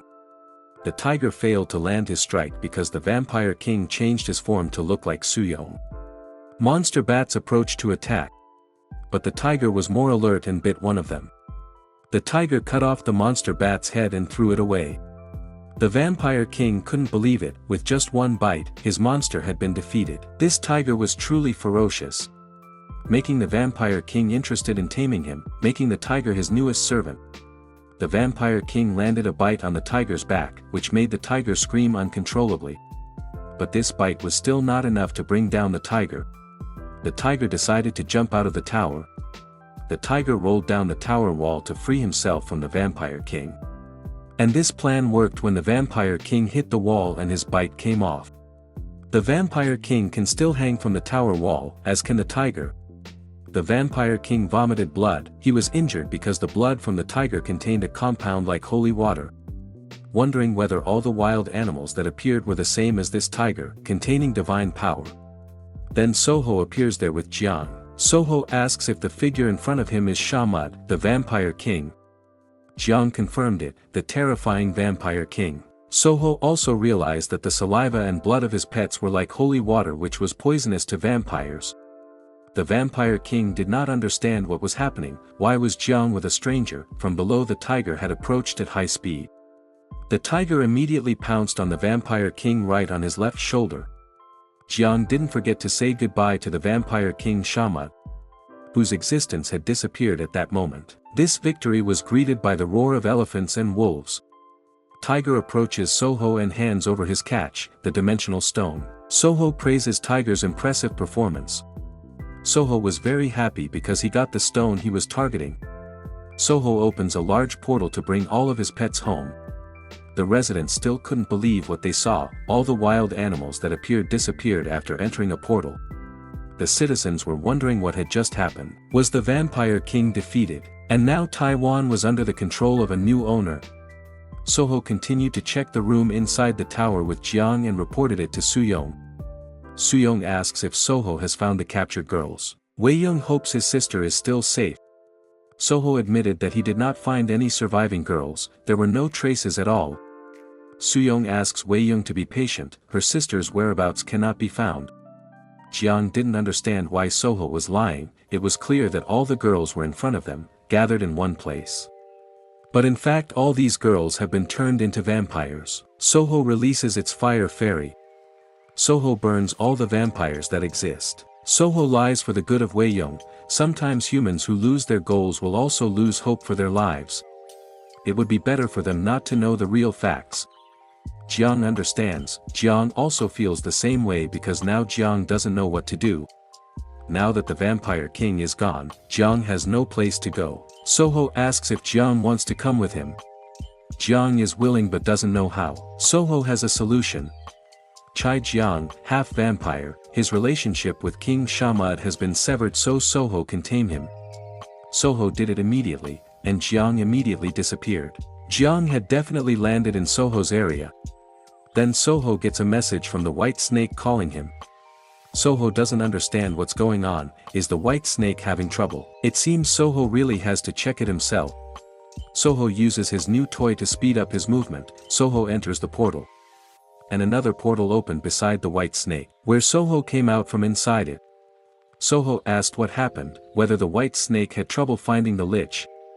The white snake has defeated the lich and handed over a stone to Soho. Instead of getting a dimensional stone, it's a magical stone. Soho gets a new item here. The white snake doesn't know why the stone is different, but what is clear is that he asked Soho to come because he found a strange phenomenon. There is a black portal formed there, and piles of corpses surround the portal. The white snake finds out that the lich made it, and the corpses there are arranged in a formation to strengthen his magic. Soho went down and checked it directly. This was the first time Soho had seen a black portal like this. The system reports that the portal is not yet complete, the connection is not perfect, and the destination is unknown. It felt very strange, but Soho got a familiar feeling from the direction of the black portal. Soho got another notification, where the portal still can't be used. Soho can't check its contents. Soho could feel the negative emotions seeping out from inside the portal. Death, despair, darkness, hatred, and destruction. Like all the emotions in the world were gathered in one place. Soho doesn't want to take any risks. It's better to destroy this portal before it becomes dangerous. Soho burns the portal along with all the piles of corpses there, and the notification says that the portal will disappear. Soho understands that the pile of corpses acts as an energy source for the portal, and the Soho Fire Fairy can destroy it. So I'm curious whether a portal to another world can be created this way. What does the Lich really want by creating this black portal? Where does the Lich want to go? Does the Lich want to summon his group? Soho found a planet that is so dark, which is definitely not Earth. Is it a new planet? Moving to Wajungbu, Soho area. The canteen ladies find insect infestation. Yihan also notices while eating her food. The canteen mother had difficulty swatting the insects because they moved too fast. Meanwhile inside, Grandma Sukja is preparing her own pesticide concoction. Soon Grandma Sukja will exterminate all the insects there. The canteen mother kept trying to knock down one of the insects there. But in fact, it was the canteen mother who was bitten by the insect and fell. The canteen mother's condition immediately worsened. Grandma Sukja was asked to bring her homemade medicine. Yihan keeps watching. Grandma Sukja has brought the medicine. Hopefully it will be effective and can save her. Han didn't expect. The canteen mother immediately collapsed just from an insect bite. Are there also poisonous insects on Earth? This type of poison is similar to the poison clan in Gutchen. With one kunai, the blonde managed to paralyze the insects. The Yihan was very curious about this type of insect, making him examine it directly. Yihan found that this insect was a three-pointed insect belonging to the Nine Heaven clan. The three-spot insect has a very deadly poison, and is usually used to paralyze tough enemies. This insect has just appeared on Earth. Yihan was shocked again after finding the canteen mother had returned to normal. Grandma Sukja guaranteed that the canteen mother was fine, the poison in her body had been neutralized. Yihan can't believe it. Grandma Sukja has an antidote for the poison of the three-point insect which is hard to get in Gutchen. Han then asked if Grandma Sukja had any special skills, if Grandma Sukja was a master of poison. Han's extended family, known as the Four Heavenly Kings, were highly skilled in the field of poison and infiltration. But everything was destroyed at that time, where the blonde family was betrayed by the Murim Alliance. All the family treasures along with the secret technique books belonging to the blonde family were destroyed at that time. Thanks to Soho's help, Yihan managed to defeat his family's biggest enemy. And the remaining mission that Jihan is currently carrying out is to rebuild the 4 Heavenly King clan and collect all the lost techniques. The important figure needed for the success of this mission is the Master of Poison. Han immediately expressed his intention, asking Grandma Sukja to join the Heavenly King clan who really needed his help. Grandma Sukja did not understand Jihan's strange attitude. Jihan, with sparkling eyes, expressed his desire to become part of Grandma Sukja's family and build the 4 Heavenly Kings clan together. The canteen mother was surprised to hear this. Did the blonde just propose to Sukja's grandmother? Making Grandma Sukja embarrassed and awkward. Grandma Sukja asked blonde not to rush. They have to get to know each other first so that their relationship can go well. Jihan explains that if that's not what she meant, Grandma Sukja could just be her adoptive mother, which immediately makes Grandma Sukja emotional. Just as Grandma Sukja's hand flew, Gunwoo appeared there, reporting that Wangdo's horse suddenly fell ill. It seemed to have been stung by an insect. Jihan and Grandma Sukja were equally shocked, meaning these insects had spread throughout the Soho area.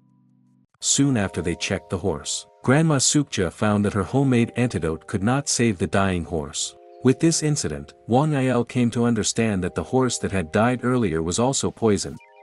Jihan is sure this is not a coincidence. It is clear that this poison is usually used by the poison master of the 9 Heaven clan. Is this master hiding in the Soho area? Jihan asked Grandma Sukja if she knew the weakness of this insect. Grandma Sukja found out that all poisonous insects like cucumber. That's why Grandma Sukja hangs cucumbers that she has soaked in homemade pesticide on doors and trees. Jihan asked where Grandma Sukja learned this knowledge. Grandma didn't know either. Since she awakened, the medicine formulas just appeared in her head. Jihan was very surprised. Grandma Sukja got the knowledge just like that without having to study it beforehand. Jihan believes that this is all the will of the gods. He came to Earth following Soho, then met Grandma Sukja. The path to rebuild the 4 Heavenly King clan has been opened. Jihan will find and defeat the figure behind the spread of the 3-point attack. Then Sukja's grandmother will admit it and cooperate. Announcement issued by Soho Regional Government. There are deadly insects that appear. All residents are asked to hang cucumbers in front of their houses. Also report if anyone is injured by insect stings. Moving to Taiwan, the residents who were hiding have gathered and begged Soho not to leave them. The residents are afraid that if Soho and the team leave, the human hunting awakeners will come and start causing trouble again. So the residents are asking for protection. Dongso was sure that if they just left, this place would be in chaos again. Jang Sun added that currently there was no special organization that handled awakener hunters. Monk Myungjin felt that these people would be helpless. They needed help and training to defend themselves. Just like Monk Myungjin, if he had not met his teacher at that time, Myungjin would not be here. And the story of Wei Yong is so touching for Myungjin. Their helplessness reminds Myungjin of the past, when Myujing lost her teacher along with her temple, without being able to do anything. The moment that made Myungjin realize why she had to take up her weapon. Because of that, Myungjin can't just leave this place. The residents are grateful for Monk Myungjin's wishes. Soho decided that Myungjin should stay with the villagers. Dongso hoped that Myungjin could take good care of herself. Jang Sun praised Myungjin's choice, continuing to send news and send a signal for help if she faced a big problem. Myungjin didn't have time to explain because Soho and Dongso kept talking. Myungjin wanted one of his friends to accompany him. He didn't want to be left alone. But it was useless because Soho did not respond. Plus the residents were very happy because they got help from Myungjin. Wyvern appears to transport the Soho group bus back to Korea. Myungjin felt that Soho and the team left too soon. The residents were shocked to see the Wyvern up close. Soho praised that Myungjin and all the residents can continue their lives. Myungjin resigned himself to this situation. He lives alone in a strange place. Suyong asks if it's okay to leave Myungjin alone. Soho is sure that Myungjin can do it. With Myungjin's current abilities, he can overcome all problems. Soho asked why Suyong kept staring at him. Suyong felt that the color of Soho's eyes had changed a little. Did something happen? Suyong's current observation is truly extraordinary thanks to the vampire's power. Soho's changed eye color may be due to being contaminated by other energy. Did this happen since Soho made a contract with Jiang? Some of the vampire power started to enter Soho.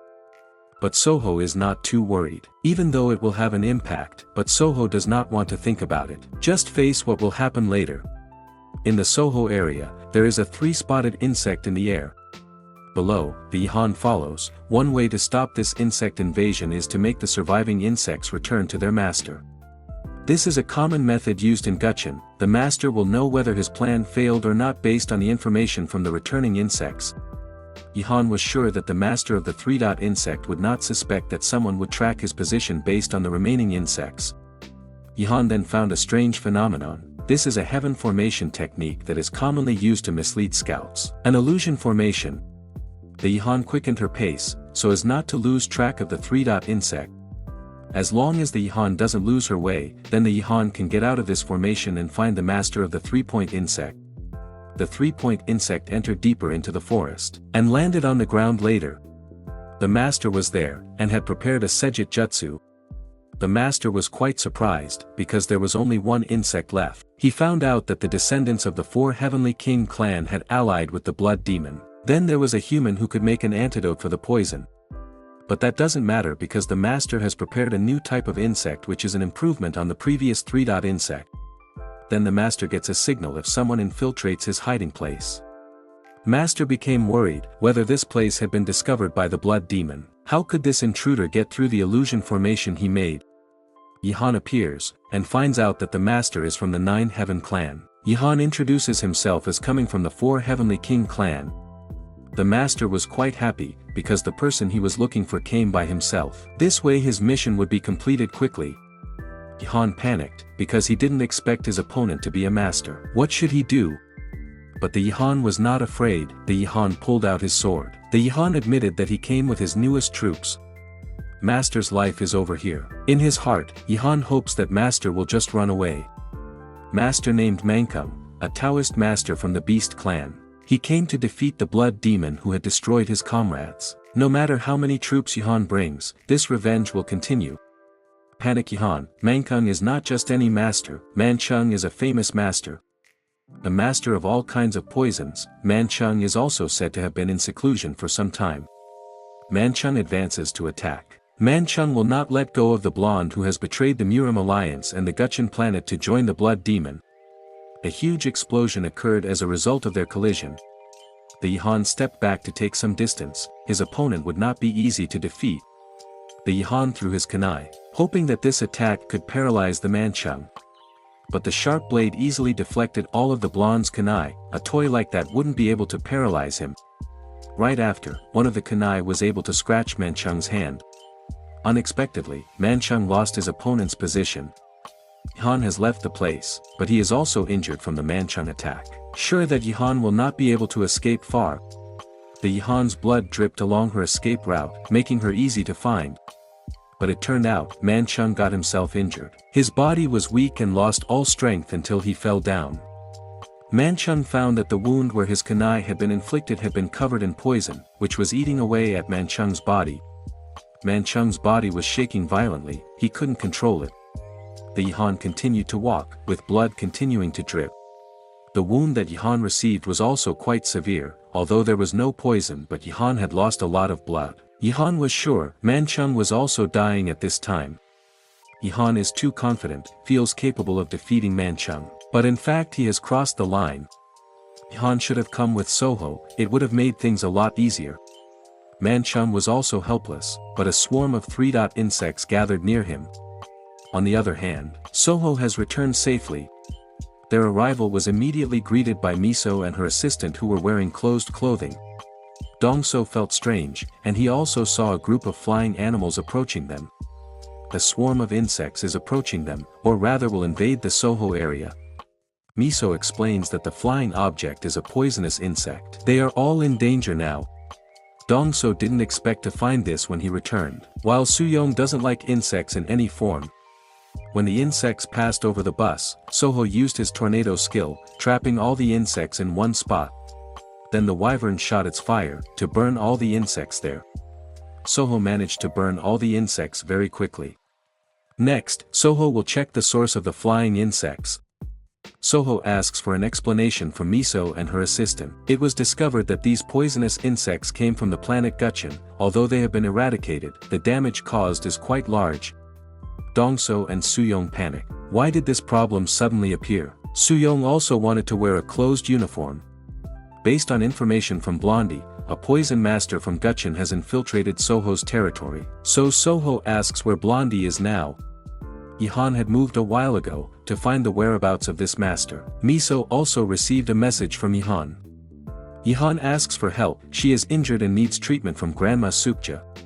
Soho asks for the exact location. Miso has tracked and found the coordinates. Soho can find Blondie there. Soho must move quickly to stop the master of this Murim alliance. Soho immediately used the teleportation portal in front of Miso and her assistant. After that, Soho just disappeared, making Miso very surprised. At the Yihan's location, 3 orc monsters were ready to eat her. Soho suddenly appears and knocks down one of the orc monsters. The remaining 2 received slashes that separated their heads from their bodies. Soho immediately approached and checked the condition of the Yihan. It was found that the Yihan was still alive. Soho hit the Yihan in the face and asked her to wake up. The Yihan opened her eyes slowly and the 5-finger print of Soho was imprinted on her cheek. Yihan was relieved to see Soho in front of him, this way he could still be safe. Soho uses her forest fairy to heal Yihan's wounds. Soho finds Yihan's wounds are quite deep but Yihan is still safe. Yihan admits that she still keeps a secret. The moment when the Murim alliance wiped out all the members of the Yihan clan. At that time, Yihan accidentally found his father's demon cultivation technique book which had been burned. And the point is that Blonde has only mastered half of the technique, which allows him to heal his wounds, be it external or internal. Blonde will recover on his own when he sleeps. Soho was quite pleased with this fact, making him curious about what would happen if the Yihan could master all of these techniques. The Yihan didn't want to do that. Once one masters this demon cultivation technique, then one will become a complete demon. Blonde saw it himself when his father turned into a monster, and because of this his family was hunted by the Murim alliance.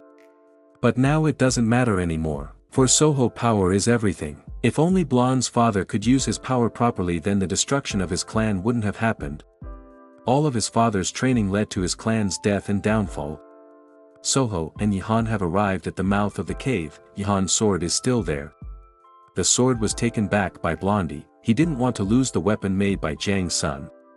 Once inside the cave, they didn't find Manchung. There was only the kunai belonging to Blondie that was thrown earlier. Yihan found one of his kunai, injuring Manchung. Although it was only a scratch, this kunai had been coated with a very deadly poison. Soho decided to go out and search for Manchung's whereabouts using his tracking skills. Soho also wanted to know why a high-level master was in seclusion. Han found that usually a master secluded himself to do hidden training. So I'm curious, if the end of demon cultivation is turning into a demon, will poison cultivation become poison itself? From inside the cave came a very strong pressure. Yihan was sure that Manchung had completed his poison cultivation, and had united with the poisonous insects. The poison of the Dang clan owned by the blonde is considered very deadly. But if the Manchung changes his body into a poisonous insect, then he can survive all kinds of poison. And if that is true, then the Manchung is still in the cave. Manchung appears in his insect form. He finds the whereabouts of the blood demon, which is his main target. Manchung has truly become a poisonous insect. Yihan invites Soho to leave. If Soho is poisoned, then Soho might not survive. Soho doesn't care. Soho is very annoyed because Manchung still calls him blood demon. Manchung immediately released all the insects, scattering them and making them like arrows to attack Soho. Soho immediately responded with his lightning skill, which burned Manhunk down along with his army of insects. Manchung has been buried in a pile of rocks. Soho feels that this is more than enough. Blonde thinks the same. But it turns out the aqualine still holds. Soho understands. It seems the previous lightning was unable to penetrate the hard shell of the aqualine. Manchung looked quite badly injured, but his sense of revenge made him not want to stop just like that. Soho didn't give a chance. Soho just burned the Manchung. Han finds Manchung's technique book on the ground, believing that with this technique book, Yihan will become stronger. Moving on to America, Mayor Howard begins his speech. The American aircraft carrier has set sail to save Africa, but is eventually sunk by a monster attack. Meanwhile, Soho manages to save Japan and Taiwan. In conditions like this, humans usually seek help from gods they have never seen in their entire lives. but does God answer their prayers? Has anyone ever met God? No. Perhaps the image of the God in question is far different from what is imagined, as experienced by the Taiwanese people, who met their savior God. Park Soho managed to overcome various problems, food crises, monster invasions, and virus attacks. That's why Howard wants the western part of America to join the Soho area. This is the only way they can all be saved. Hero watched Howard's speech on the screen. All of Howard's speech was Hero's order. With the current power, America could at least survive for the next 5 years. Hero will spend another 3 years before starting his regression. Hero still wants to see the movement of Soho, what happens to Soho when the disaster bringer appears. Hero will wait for that opportunity, and will repay all of Soho's actions towards him. Hero found his cell phone ringing, it was Howard who was calling. Hero praised Howard's excellent speech. If they could find and utilize many-dimensional stones, and then establish cooperation with the Soho area, then Howard would be the president who reunites the United States. Howard is worried about Dr. Toddler, who has announced the discovery of the portal return stone. What if Soho is more interested in the discovery? Hero asked Howard to calm down, the return stone only opens a portal out of the dungeon. An item used when experiencing failure during a dungeon raid. Hero asked Howard to contact Kim Miso directly, and use the mobile teleportation portal design for negotiation. Howard agreed and would do it right away. Their conversation ended here.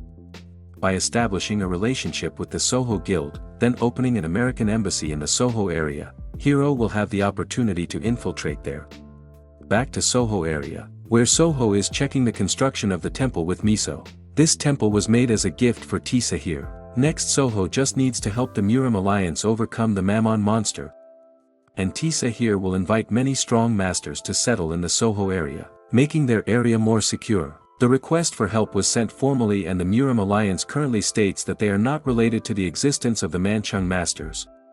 This mission also coincides with Gunwo, who wants to get recognition from historical evidence. They can carry out the mission while Gunwo improves his abilities. Miso has also received an official invitation, so Soho's arrival will not cause problems like before. If Soho enters through the Gutchin planet portal in the Ixin area, there will be a guide to greet him. Moving to Grandma Sukja's workroom, Ihan was surprised by the large amount of medicine that Grandma Sukja had made.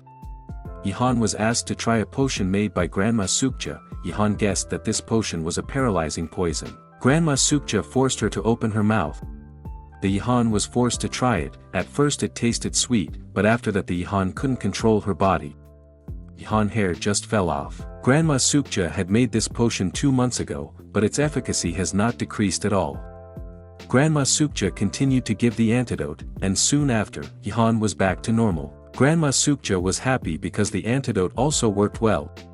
Ihan wants to double-check whether the poison was made by Grandma Sukja. Grandma asks if Ihan wants to try it again. The Ihan realized that the poison just now was a deadly poison. Its sweet taste made its victim off guard. A type of poison that only a few people on the planet Gutchin could make. Grandma Sukja's homemade antidote is also very great. It cleans the poison perfectly. The Ihan praises Grandma Sukja's very scary ability. Han is sure that whoever can get Grandma Sukja on his side will dominate the world. The Ihan was being very sweet, and asked permission to call Sukja's grandmother mother. But her attitude just now made Grandma Sukja disgusted and slammed blonde. Soho asked what they were doing. Grandma replied that there was no problem, and asked why Soho had come to see her. Soho wants to take Grandma Sukja with him to planet Gutchin. Soho wants to take Grandma Sukja on a trip, after all this time just staying at home. Ihan begs Grandma Sukja to come with him. Grandma was surprised why Soho invited her. Did Soho want Grandma Sukja to help him in the battle? The scene continues. Soho and the team have arrived at Gutchin. Not only Sukja's grandmother, Soho also brought Chui, Jangsen's daughter. Grandma Sukja couldn't believe it. It turned out that Gutchin also had the same nature as Earth. Ihan was sure that Grandma Sukja would feel at home in Gutchin.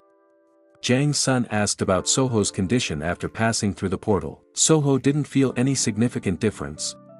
Status window and system also works fine, no problems. The arrival of Soho and the team was immediately welcomed by local residents.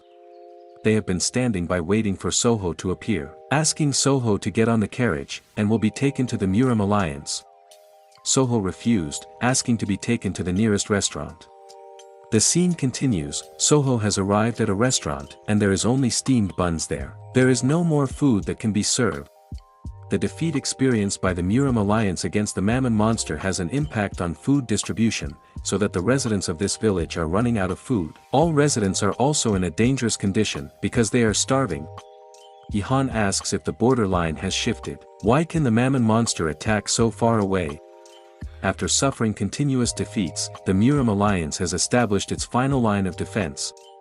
And that location is MANHWA village. All the remaining martial artists gathered there, and defended with all their might. Their conversation was interrupted because Gunwo was crying because he was hungry. Soho asked Grandma Sukja if she could cook the ingredients that Soho would bring out. Grandma Sukja immediately asked the waiter if she could use the restaurant's kitchen. Sukja's grandmother has acted. Asks Gunwo to report to Soho if they are short of radishes. Not only Soho, but all residents also get food rations from Soho. Residents did not expect there to be such delicious food on earth. Soho immediately took out a lot of radishes as per Gunwo's request. Soho's attraction attracted the attention of the citizens. In MANHWA village, Jongan Gi, the current leader of the Muram alliance, receives news that Park Soho has arrived in Gucheon. Jongan asked all his troops to gather. They would immediately leave to welcome Park Soho. That night in the village where Soho is located, the guard on duty at the top of the tower saw the arrival of the monster Mammon. The warning bells were immediately sounded. All citizens were asked to take shelter and hide. The Mammon monster attacked.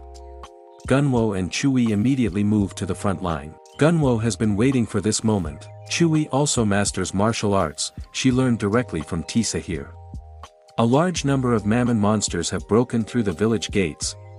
Gunwo asked permission from Soho to allow him to defeat all the existing Mammon monsters.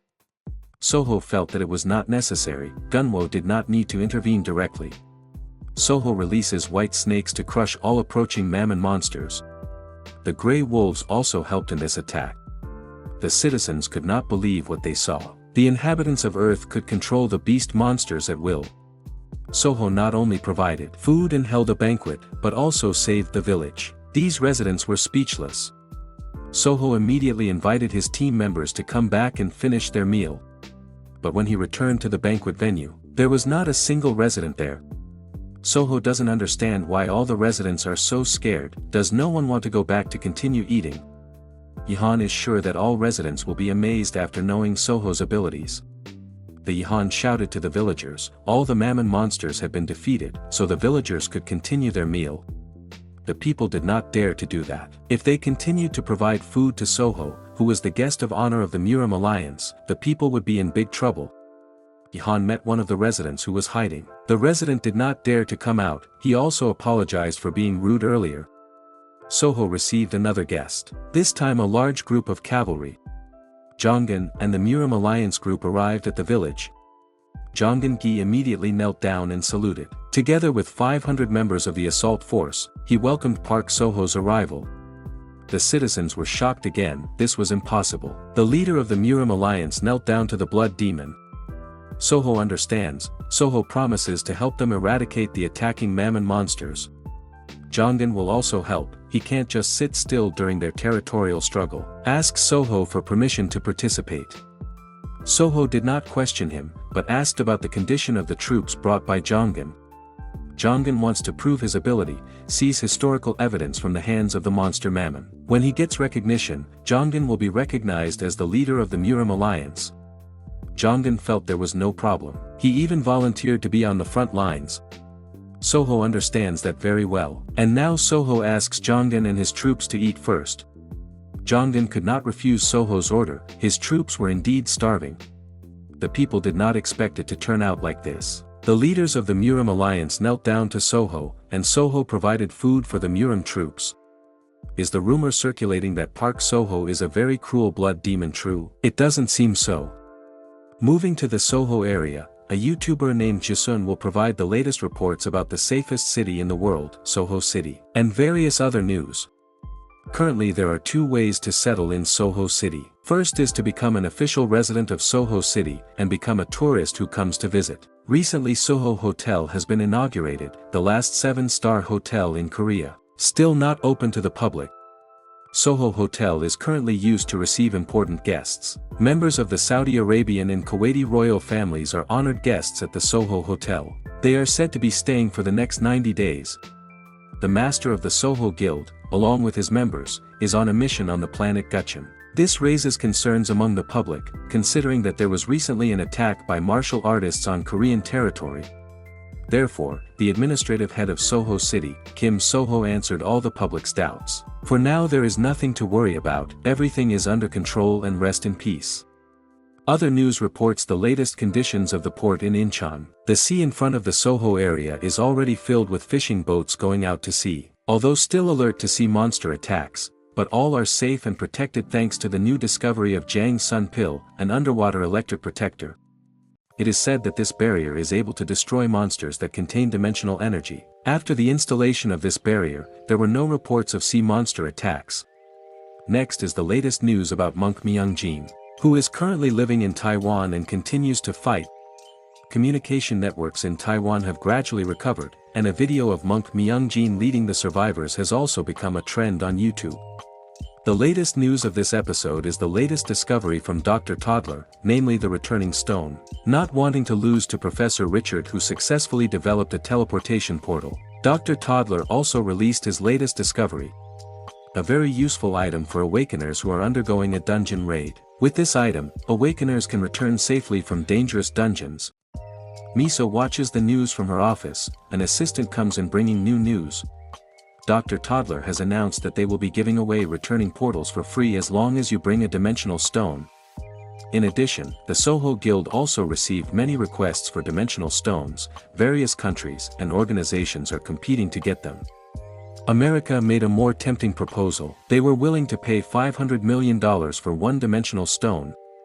Without the dimensional stones, the latest technology and discoveries would be in vain. Considering the effort spent to obtain the dimensional stones, $500 million is not too high. Miso must keep the supply and demand of dimensional stones stable. Currently, there is only one place that can mine large amounts of dimensional stones. Miso gets a call from the chief researcher on the mothership. Based on the latest inspection, it was found that there are 56 level 7 dungeons near Incheon port. Miso can't believe this news. It's really good news and very entertaining. With this, special defective food operations can be carried out. Using Jang Sun's new weapon, Potent Potion, the attack was launched and spread towards the sleeping sea monster area. Sea monsters that are sensitive to light will be weakened by this attack. If the Potent Potion works well, the sea monsters will disappear within 24 hours. Then what needs to be done next is to harvest the dimensional stone at the bottom of the sea. If one stone is valued at $500 million, then how much will the Soho Guild get? Miso wants to buy a satellite, so that the city of Soho can still communicate. Back in Gutchin, Soho fends off the mammoth invasion. Soho stepped forward and slashed all the mammoth monsters there were. Jongan and his troops watched from the top of the cliff, not believing what they saw. On the planet Gutchin, two opposing entities coexist: Mammon and martial artists. Mammon thrive by forming tribes, while martial artists build families, clans, and alliances. The Mammon monster combines several tribes to form a larger tribe, and the chief is the center of it all. The Mammon chief is the strongest and is respected even by the Murim martial artists. Soho simply avoided the chief's close-range swing. Soho retaliated with a stab that pierced the chief's heart. Jongan was very surprised. The Mammoth chief was a very powerful entity, but Soho was able to defeat him easily. Soho continued to deliver several slashes to end the life story of the chief. Jongan can only accept this fact. Once he makes Park Soho his enemy, then everything is over. Afterwards the Murim troops hung the heads of the tribal chiefs and celebrated this victory. Hanging tribal chiefs like this is a culture, a trophy of their battle victory. Soho also responded to the enthusiasm of the Murim troops. They would continue moving towards the next village. Back to Soho area, the day of dimensional stone harvest has arrived. The submarine has launched towards the target. Inside the mothership, researchers continue to monitor the submarine, which is used without a crew, and is controlled from inside this room. After the spotlight was turned on, they found many dimensional stones, about 20 in total. But then the control room connection to the dive head was lost. They lost the signal, and immediately found out the cause. found there is a monster attack on the protective net. This sea monster is able to survive the electric protective net. Evacuation for fishermen was immediately issued. The sea monster surfaced, and the assault team immediately came to assist. From inside the helicopter, Dong-so fired his gun. A rain of laser shots became the reward for the appearance of this monster. But Dong-so's shot had no effect, instead it made the sea monster even wilder. Miso discovered that if this monster's level was high enough, Dong-so alone wouldn't be able to defeat it. There is only one way, which is to send the white snake. But Miso must get permission from Soho. Miso goes to the forest area to look for Cha Jiang. Miso needs Jiang's help to send news to Soho. But in fact Miso was greeted by the wolf guarding the forest. Miso forgot, Soho had warned her not to enter this forest alone. Jiang hung on a tree branch and watched Miso. What was she thinking? Miso tries to calm the wolves, explaining that she has received permission from Soho. Jiang appears and startles Miso. Jiang asks what Miso is doing. Miso is still trying to calm herself down. Jiang is sure there must be a problem. Is it necessary to call Soho back? Miso asked for his message to be conveyed. The current situation is very urgent and very dangerous. On the planet Gutchen, the Murim fighters are facing the Mammon monster. Jongan asked them all to continue to survive. They have to fight to get historical evidence. And the monster Captain Mammon finds Jongan, who is the leader of the Murim alliance. Captain Mammon immediately swung his big axe. But Soho came at the right time and blocked Captain Mammon's attack. Captain Mammon is emotional because he gets disturbed. Soho doesn't care. Soho has prepared a special gift. A high-voltage shock attack landed on Captain Mammon's chest. Soho's attack penetrated Captain Mammon's stomach with ease. Closed with some slashes that Soho sent. Jongan didn't think it would be this easy thanks to Soho's help. Jongan and his troops celebrated this victory. They managed to get back historical evidence. Jongan and his troops have successfully recaptured 14 villages from the hands of the monster Mammon. Jongan asks how to repay Soho's help. Soho doesn't want anything, they better rest because it's already night. Jongan will set up the tent and serve food. Blonde has been in historical evidence. The Yihan who had undergone various fierce battles, was sure that his achievements would make him a skilled swordsman, no longer needing to pick up the kunai he threw. Jiang suddenly came and sat on Soho's shoulder. She said that Miso wanted to borrow the white snake. Sea monsters attack and cannot be handled. Team members cannot retrieve the dimensional stones they need. Dong-so who is on the boat will face the sea monster. His gun is on standby. A white snake appeared there, and immediately bit the sea monster. The white snake immediately brought the sea monster back to its habitat in the sea. The security officers managed to escape from danger.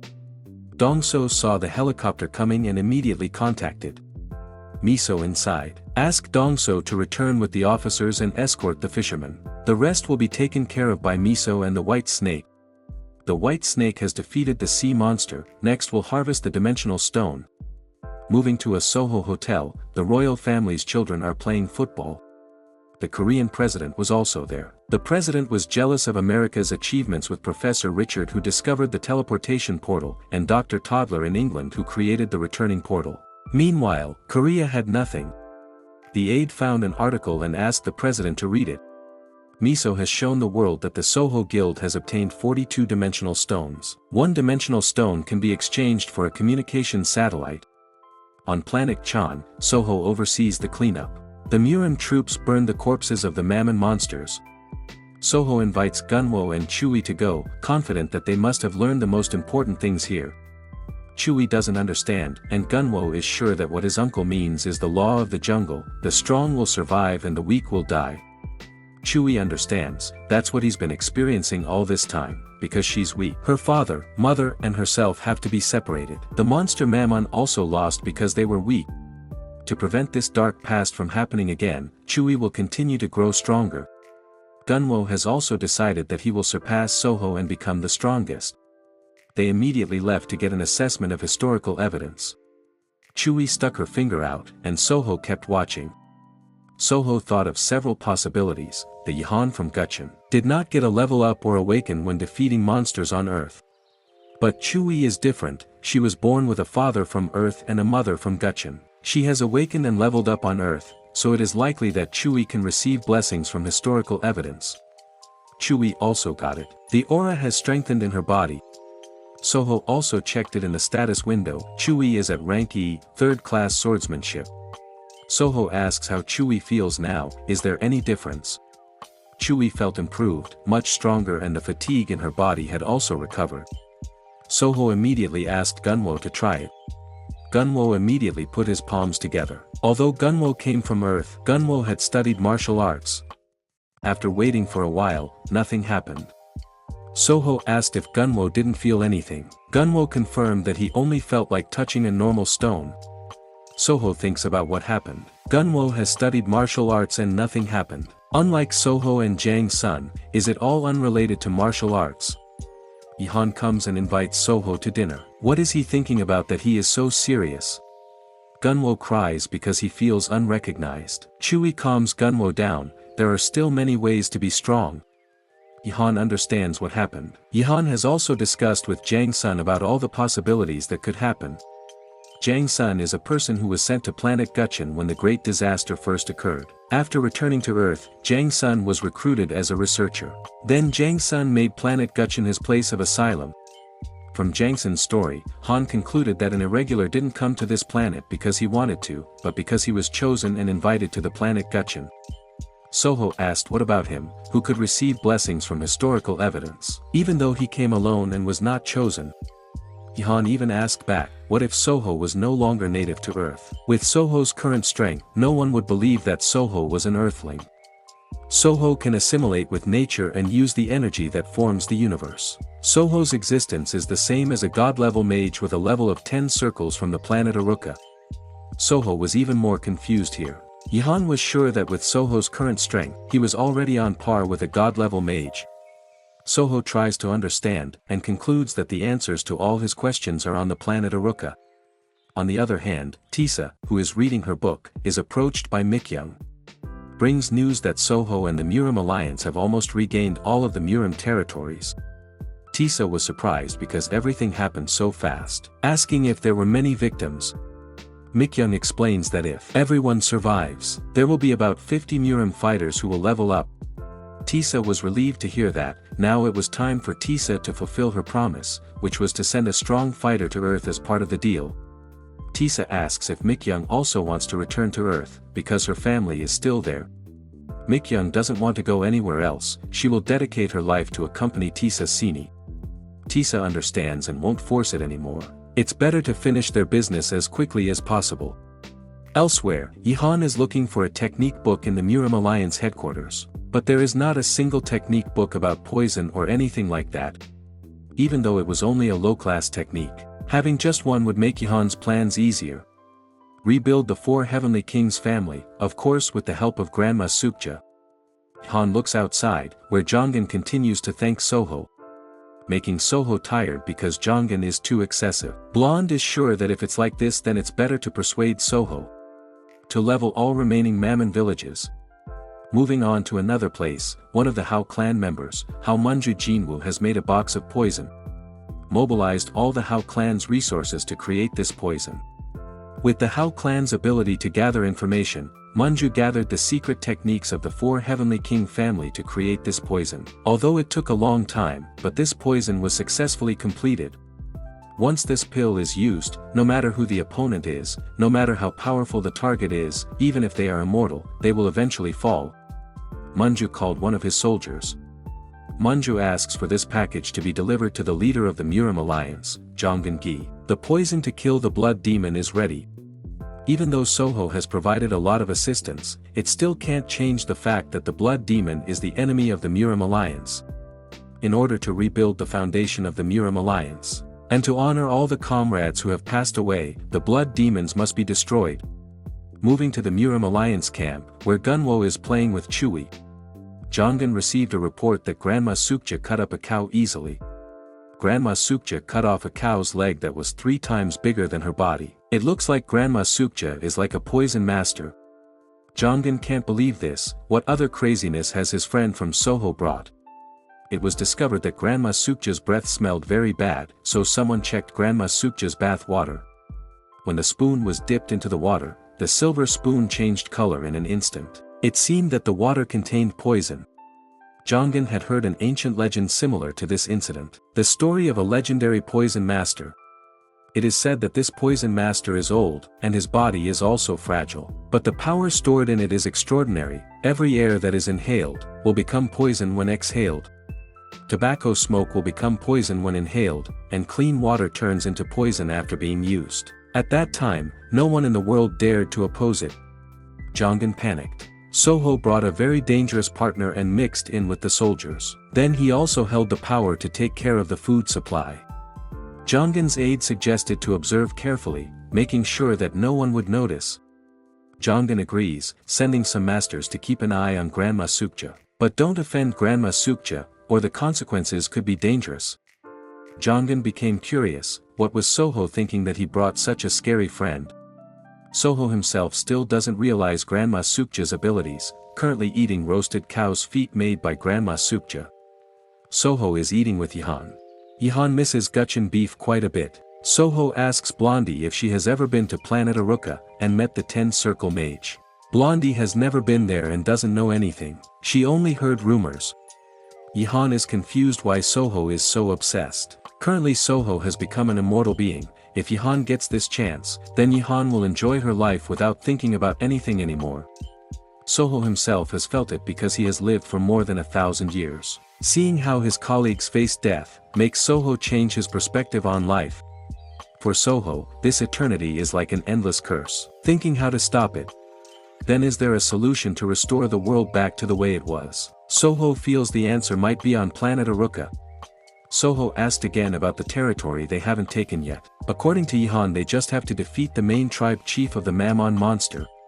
This chieftain is at the level of the leader of the Murim Alliance, named the Great Demon Rose, from the Mamanbai tribe. He has many treasures, and these treasures are at different levels.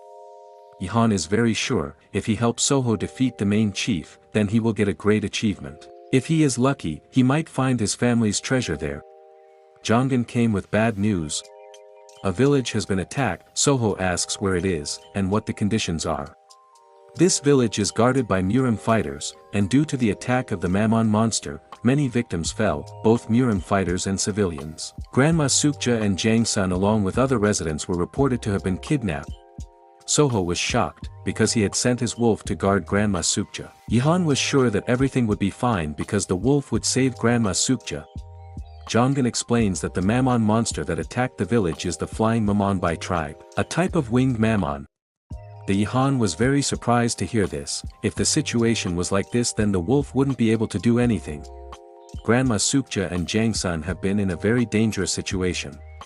After that, Soho immediately went to the scene with Yihan riding a wyvern. The surviving Murim fighters immediately came and reported the conditions there. This attack came suddenly. The Mammon monster caught many people helpless. The fighter begs Soho to save all the victims. Without wasting any more time, Soho released all his pigeons. Soho sent all the pigeons to spread out and find all the captured people as quickly as possible. At the scene, the flying Mammon brings all of his catch back to his base. Jang Sun is worried about Grandma Sukja, who is unconscious. He screams trying to wake up Grandma Sukja. Grandma Sukja opened her eyes, and the aura within her exploded. Grandma Sukja's powers awakened and paralyzed the flying Mammon that was carrying her. Grandma Sukja smashed the flying Mammon's body into pieces.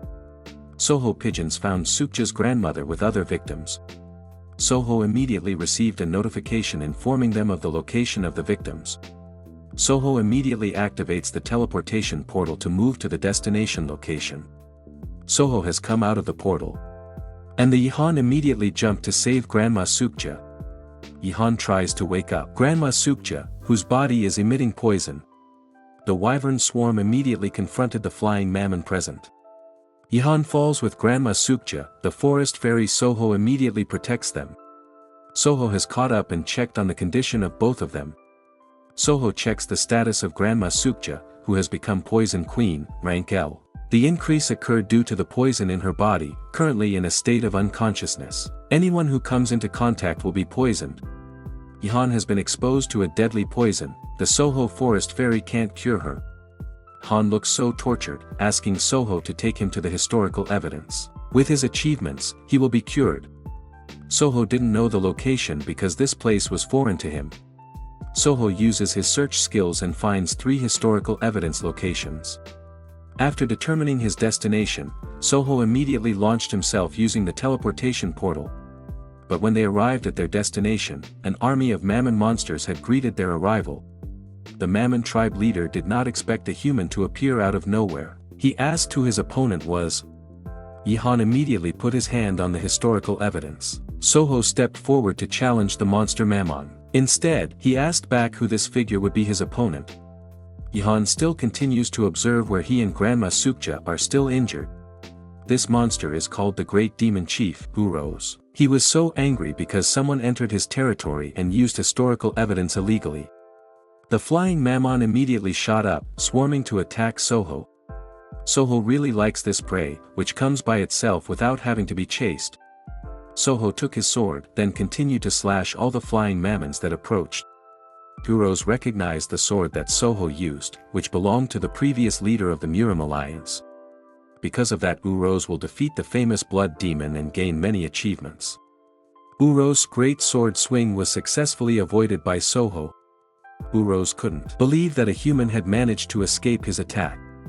Soho intends to take Uros' sword to add to his collection. Uros' emotions rose sharply. He would play Soho as best as he could until he begged for forgiveness. The Yihan's kunai had gone flying, stuck right in the middle of Uros' forehead. The Yihan is very happy because she got an assist here. Uros no longer understands why humans are becoming more and more daring to act outrageously. Soho closes the end of the Uros story with a horizontal slash. The sword technique that Soho had previously learned had improved and opened up a new skill. Grandma Sukja finally woke up from her fainting spell. Grandma immediately looked in the mirror and was grateful that she was fine. Han was relieved that Grandma Sukja was fine, not hurt at all. Jang's son arrived last after coming down from the wyvern. Jang's son was very happy because everything ended well. Soho asks Jang's son and Grandma Sukja to return to the Murim Alliance headquarters. Soho and Blondie will continue to check the nearby villages and look for valuable treasures. Using wyvern, Grandma Sukja and Jang's son flew back. Soho checked Uros' sword. For a weapon belonging to a Mammon monster, this sword is extraordinary, made to perfection. Then Soho received another guest. Hundreds of Mammons flew out from the nearest village and surrounded Soho. The long-awaited opportunity. Soho wants to try out his new skills and Uros' sword. Soho sent out a slash, wrapping Mammon in a tornado of wind, then burning him with high-voltage lightning. Soho really likes Uros' sword. It is very easy to use and suits his skills. Han panicked because Soho burned all the buildings in the village with his lightning. Han was afraid that the treasure warehouse would be a victim. Soho felt that the building was too soft and not sturdy. Han could not refute Soho's statement, strong people are free. Because it's like this, Han invites Soho to defeat the great King Jermas. Soho didn't expect that there would still be a strong opponent waiting for him. On the planet Gutchen, there are 2 main historical evidences. One is owned by the Jang clan, and the other is in the Mammon tribe's territory. The great King Jermas has guarded this historical evidence for over 400 years. It is said that no human has ever seen this historical evidence. If Soho succeeds in defeating Jermas, then Soho will be the first human in history to gain enlightenment from all historical evidences. And there is also a treasure warehouse belonging to the king. Blonde asked Soho not to repeat this previous mistake. Blonde could get his family's treasure there. Soho became very excited to hear this, inviting the Han to leave immediately. At the Murim Alliance headquarters, Jongan has received reports that Soho has defeated Uros. Soho destroyed the village and Uros' palace in one fell swoop. Jongan was so shocked and couldn't believe it. Soho destroyed a village so easily. The power of Soho has surpassed common sense. Many martial artists have gained enlightenment from the movement of nature, but none have managed to reach the point of Soho now. It seems that the final stage of this technique is to merge with nature itself. In the past, there was a man who was worshipped like a god because he managed to gain extraordinary power. With his status, is it possible for Park Soho to reach this level of power? Jongan's assistant felt that it would be better if they joined the hunt with Soho. All the Murim warriors would gain great achievements from historical evidence. Jongin can't do anything, Soho doesn't invite him, meaning that Soho doesn't want excessive territorial expansion. Jongin can only follow Soho's wishes, he can't face it. Jongin then received guests from the Hao clan. Jongin invited the guests in, but did not understand why they had visited. This messenger brought the message that Hao Manju had given him earlier. A box full of poison, which in appearance, aroma and taste will not be realized to contain poison, made from the secret recipe of the four Heavenly King family. The envoy stated that the Murim alliance must eliminate the blood demon, and continue to rebuild the Murim alliance. To that end, the Hao clan will provide as much assistance as possible. Jongin doesn't understand anymore, the Hao clan wants to defeat the blood demon who has reached the realm of gods with poison at this level. Jongin asks the messenger to take the poison away, the Murim alliance doesn't need such a thing. The messenger asks what Jongin will do next. All this time the Hao clan has been hiding in the shadows, so it is natural that they do not know the current condition and power level of the blood demon. Jongin asks the messenger to take the poison away. Then Grandma and Jang Sun arrive and want to meet Jongin. Jongin panicked because Grandma Sukja came. Did Grandma smell the poison? The situation will become more complicated to explain, it seems that war is inevitable. Sukja's grandmother praised Jongin's room for being clean and fragrant. The envoy felt disturbed by the arrival of Earth humans. Without mercy, Jongin immediately threw a kick that shook the messenger's pancreas. Jongin tries to explain that the situation is not as Grandma Sukja imagined. Jongin admits that there are still members of the Murim who do not like Soho. Jongin continues to ask about Jang Sun's needs and Grandma Sukja looks for him. Jang Sun lost Chui's medicine, so he came to ask for some herbal medicines. Grandma Sukja is interested in the Hao clan's poison. She feels that all the medicine that Chui needs is in it. Grandma Sukja will process it. Jongin panicked and was amazed at the same time, Grandma Sukja could still use ingredients that had been mixed with poison. Jang Sun and Grandma Sukja leave with gifts. Jongin will make a calculation with the Hao clan. It is clear that the Hao clan has hidden intentions and wants to control Guchen. Jongin immediately sent a unit to search for, track down and capture all members of the Hao clan and those related to them. In the territory of the monster Mammon, the power of the king of Jermas. Soho in the form of an elephant fights against Jermas. Jermas blocked Soho's sword swing. Jermas felt strange, fighting a human who could turn into an elephant. Soho doesn't care, Soho will show the great strength that elephants have. The clash of their weapons produced a huge vibration. On the other hand, Yihan enters Jerma's palace and defeats the Mammon monster there. Yihan finally managed to find Jerma's treasure warehouse, thus the steps to rebuild his family became more real. Jerma's was destroyed by the Soho attack. Soho was disappointed because Jerma's was not as strong as he had imagined. Jerma's did not expect that another human would be able to corner him like this. Once upon a time, there was an earthling named Li Sung-woo, who came to Jerma's place. Soho asked, what did Hero do on planet Guchen? It seems that Hero was thrown to planet Guchen when the great disaster occurred. Jermas admits that Li Sung-woo is his student. At that time, Hero begged Jermas to teach him. Jermas accepted Hero and took good care of him. Then Hero ran away with Jerma's valuables 10 years ago. Hero stole the regression stone. Hero will use this stone to save the Earth, and promises to return it when the Earth is at peace. Soho feels that this story is nonsense. Hero is just a weak bajigar who pretends to be a hero. Jermas felt that this was his destiny, experiencing bad luck when dealing with Earth humans. Soho took Jerma's spear. This weapon felt strong and very sturdy. In the notification, this spear is called Spears of Gods, a replica of the Spear of the Gods in ancient times. Soho feels familiar with this Spear of the Gods. From a distance Soho heard the screams of Yihan, who came with various kinds of technical books. He managed to find his family's secret technical book here. Then Soho checked the historical evidence stones in the Jermas area. This historical evidence is exactly the same as that of the Nam clan. Yihan explains that the cause of the war between the Mammon monsters and the Murim alliance is this historical evidence. Unlike other historical evidence, which will disappear and reappear in different places, historical evidence in the Jermas and Nam clan areas never disappear, always bestowing blessings on the achievements obtained. If Soho gets the blessing from this historical evidence, then Soho will be the first person who is able to get the blessing from two main historical evidences.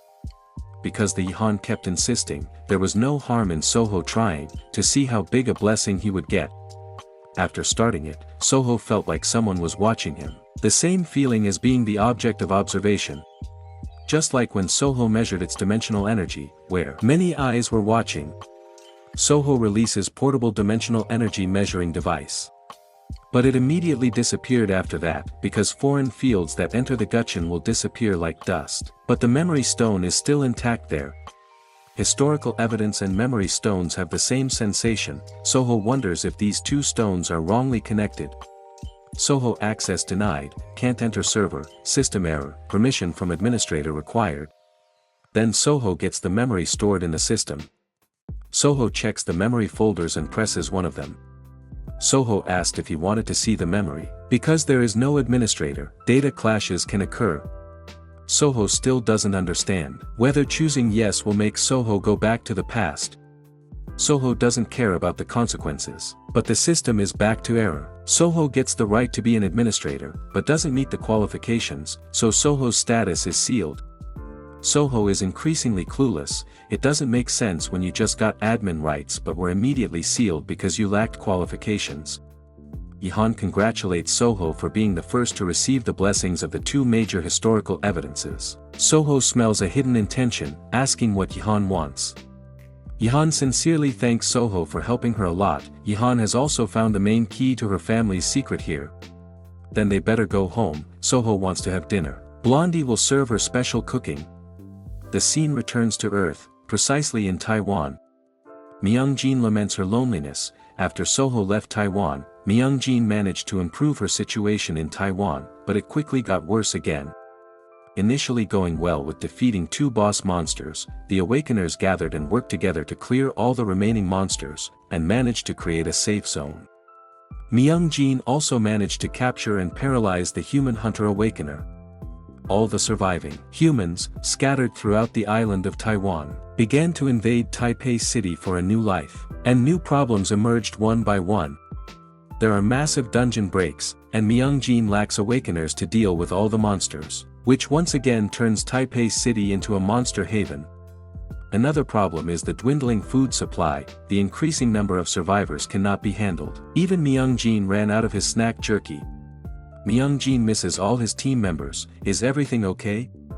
Myung-jin was a little disappointed because none of his friends contacted him. Wei-young came bringing pop meat. Wei-young asked if the Soho Guild had given any news. Myung-jin is still waiting. Wei-young asked again why Myung-jin didn't just call them. Myung-jin doesn't save any of his friends' phone numbers. This all happened because Myung-jin is not tech-savvy and rarely uses a cell phone. Wei-young again asks Myung-jin to contact someone who can connect him to the Soho Guild. Myung-jin can do it, but he is hesitant. Wei-young reminded them of their condition. The situation was very urgent. If they did not get help immediately, then they would not be able to accommodate more people. Myung-jin was forced to do it, and immediately called his acquaintance. When connected, Myung-jin was surprised to hear the voice on the other end of the phone. The person Myung-jin called was his brother, whom he hadn't contacted for a long time. Myung-jin's older sister is a nun, who is very emotional because she hasn't heard from Myung-jin for a long time. Myung-jin didn't dare answer because it was his fault, while Wei-young was shocked because he had just found out this fact. Mingjin's older sister is named Jin Seon. Her biological sister. After a major disaster occurred, many children who lost their parents were taken care of by an orphanage owned by the Catholic Church. Myung-jin Seon was also included in it, but Myung-jin had difficulty adapting and chose to leave. Seong, who didn't know that Myung-jin had become a monk, always faithfully waited for him at the orphanage, until she became a nun and settled at the orphanage. Even though he has left his worldly aspects, Myung-jin still communicates with Seon. Myung-jin never told her that he had become a monk. Seon was shocked when she found out that Myung-jin had joined the Soho Guild. Her emotions were unbearable because she found out the news from the screen, not directly from Myung-jin. Myung-jin apologizes for hiding the truth, but he really needs Seon's help right now. Myung-jin promises to explain all the conditions later when they meet. Seon asks what Myung-jin needs. Seon asks Myung-jin not to be shy because they are family. It's been a long time since Myung-jin heard the word family. Myung-jin explained what he needed. Seon immediately prepared to leave for Soho City. It was time to carry out her duties as a sister.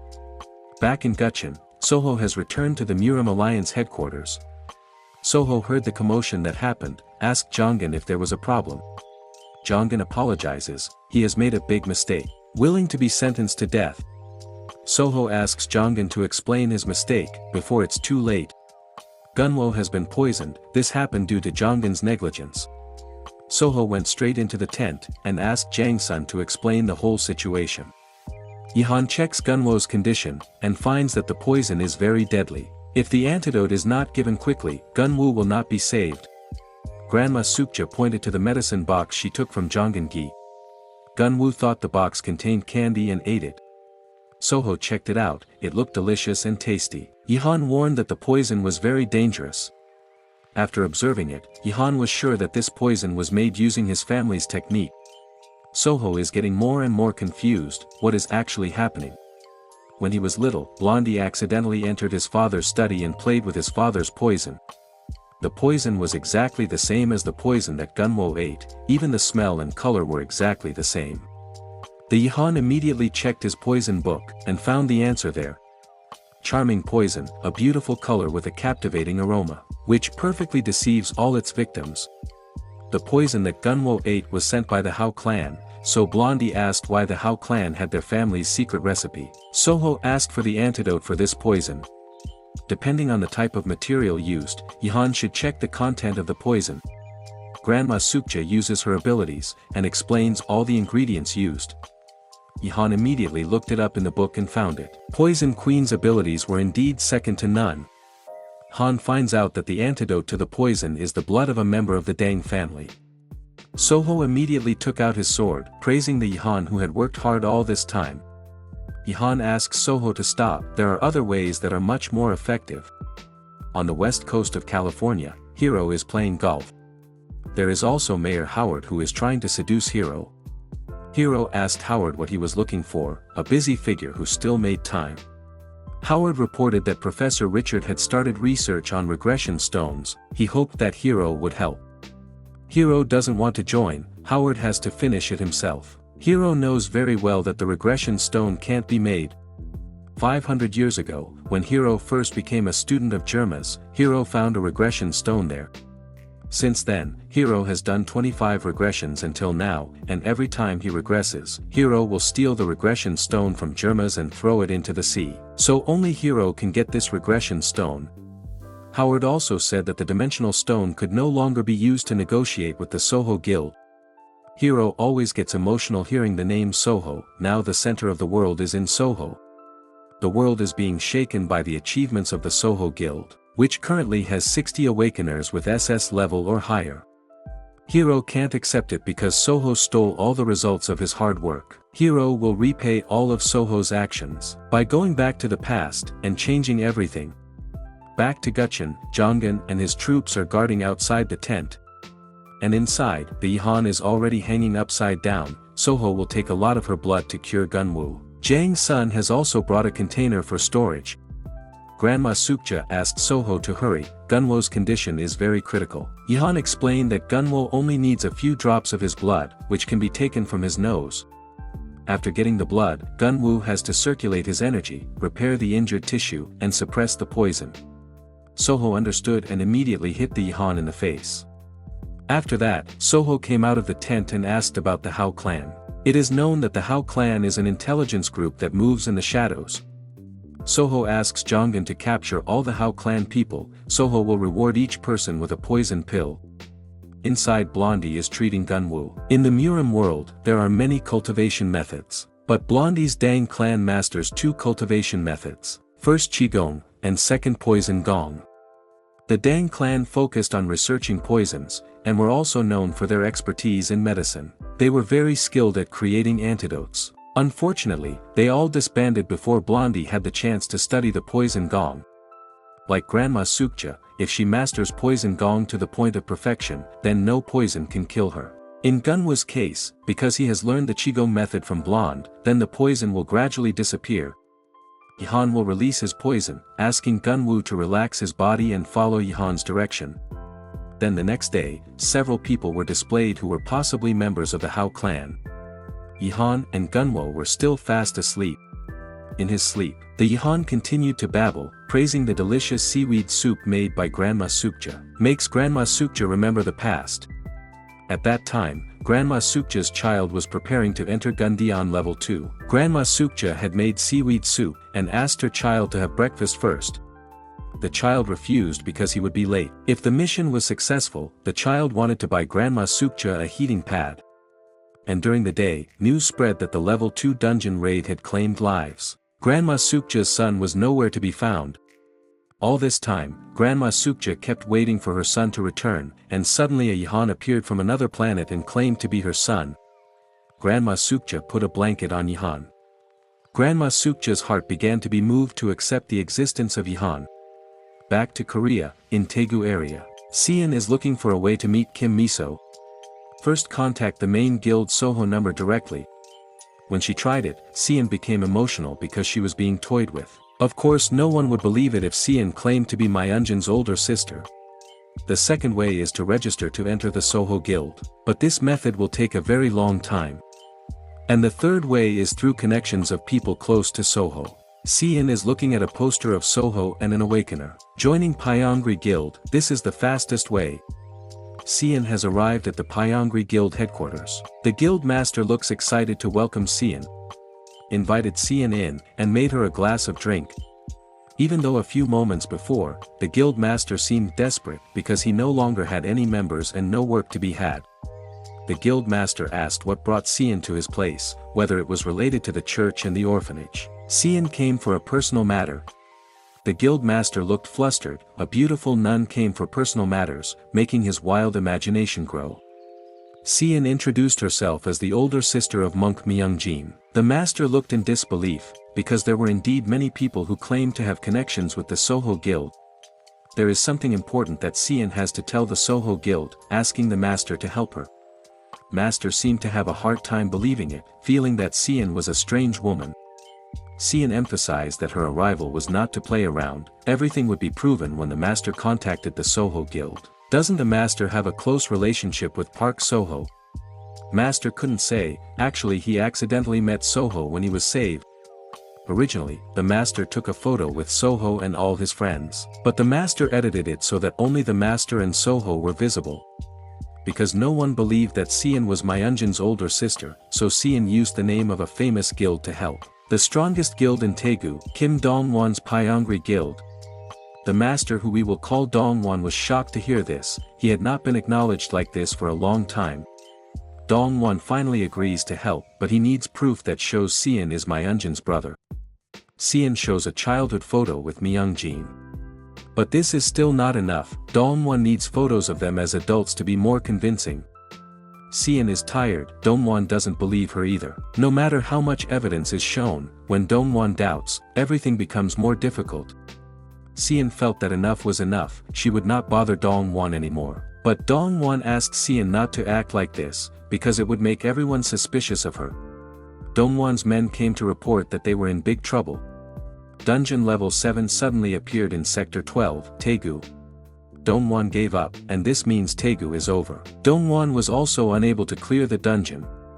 Seon gives a suggestion. Dongwon is close to Soho, so submit a request for help to the Soho Guild. When they were later connected, Seon asked Dongwon to explain the situation. His subordinates also support him. After all, in Korea only Soho Guild is able to overcome dungeon level 7. Dongwon doubted whether the Soho Guild would cooperate with his small guild. Seon gives away, just tell the Soho Guild that an awakener with divine power has appeared. Dongwon was surprised. Is it possible that Seon has divine power? Breaking news, dungeon level 7 has appeared in Daegu. Previously, Daegu had suffered quite severe damage from attacks by Murim fighters. The emergence of this level 7 dungeon further caused Daegu to fall into ruin. In her office, Miso has received a request for help from Dongwon's Pyongri Guild. However, the Daegu government has yet to do so. Miso considered that this level 7 dungeon could be used as a training ground for Soho Guild members. now there are many members who do not have an assignment area. If not addressed immediately, it could have fatal consequences. The Soho Guild needs a hunting ground where these awakeners can unleash their powers. The assistant is confident that the Taegu government will soon ask for help, so is it necessary for the Soho Guild to prepare a team? Miso is sure that Taegu is doing a calculation and making a mature plan. They don't want to lose the advantage. If the Soho Guild just acts, Taegu will blackmail them. That is the character of the current leader of Busan. Miso even got an interesting idea, whether the Soho Guild needed to take over the Taegu area.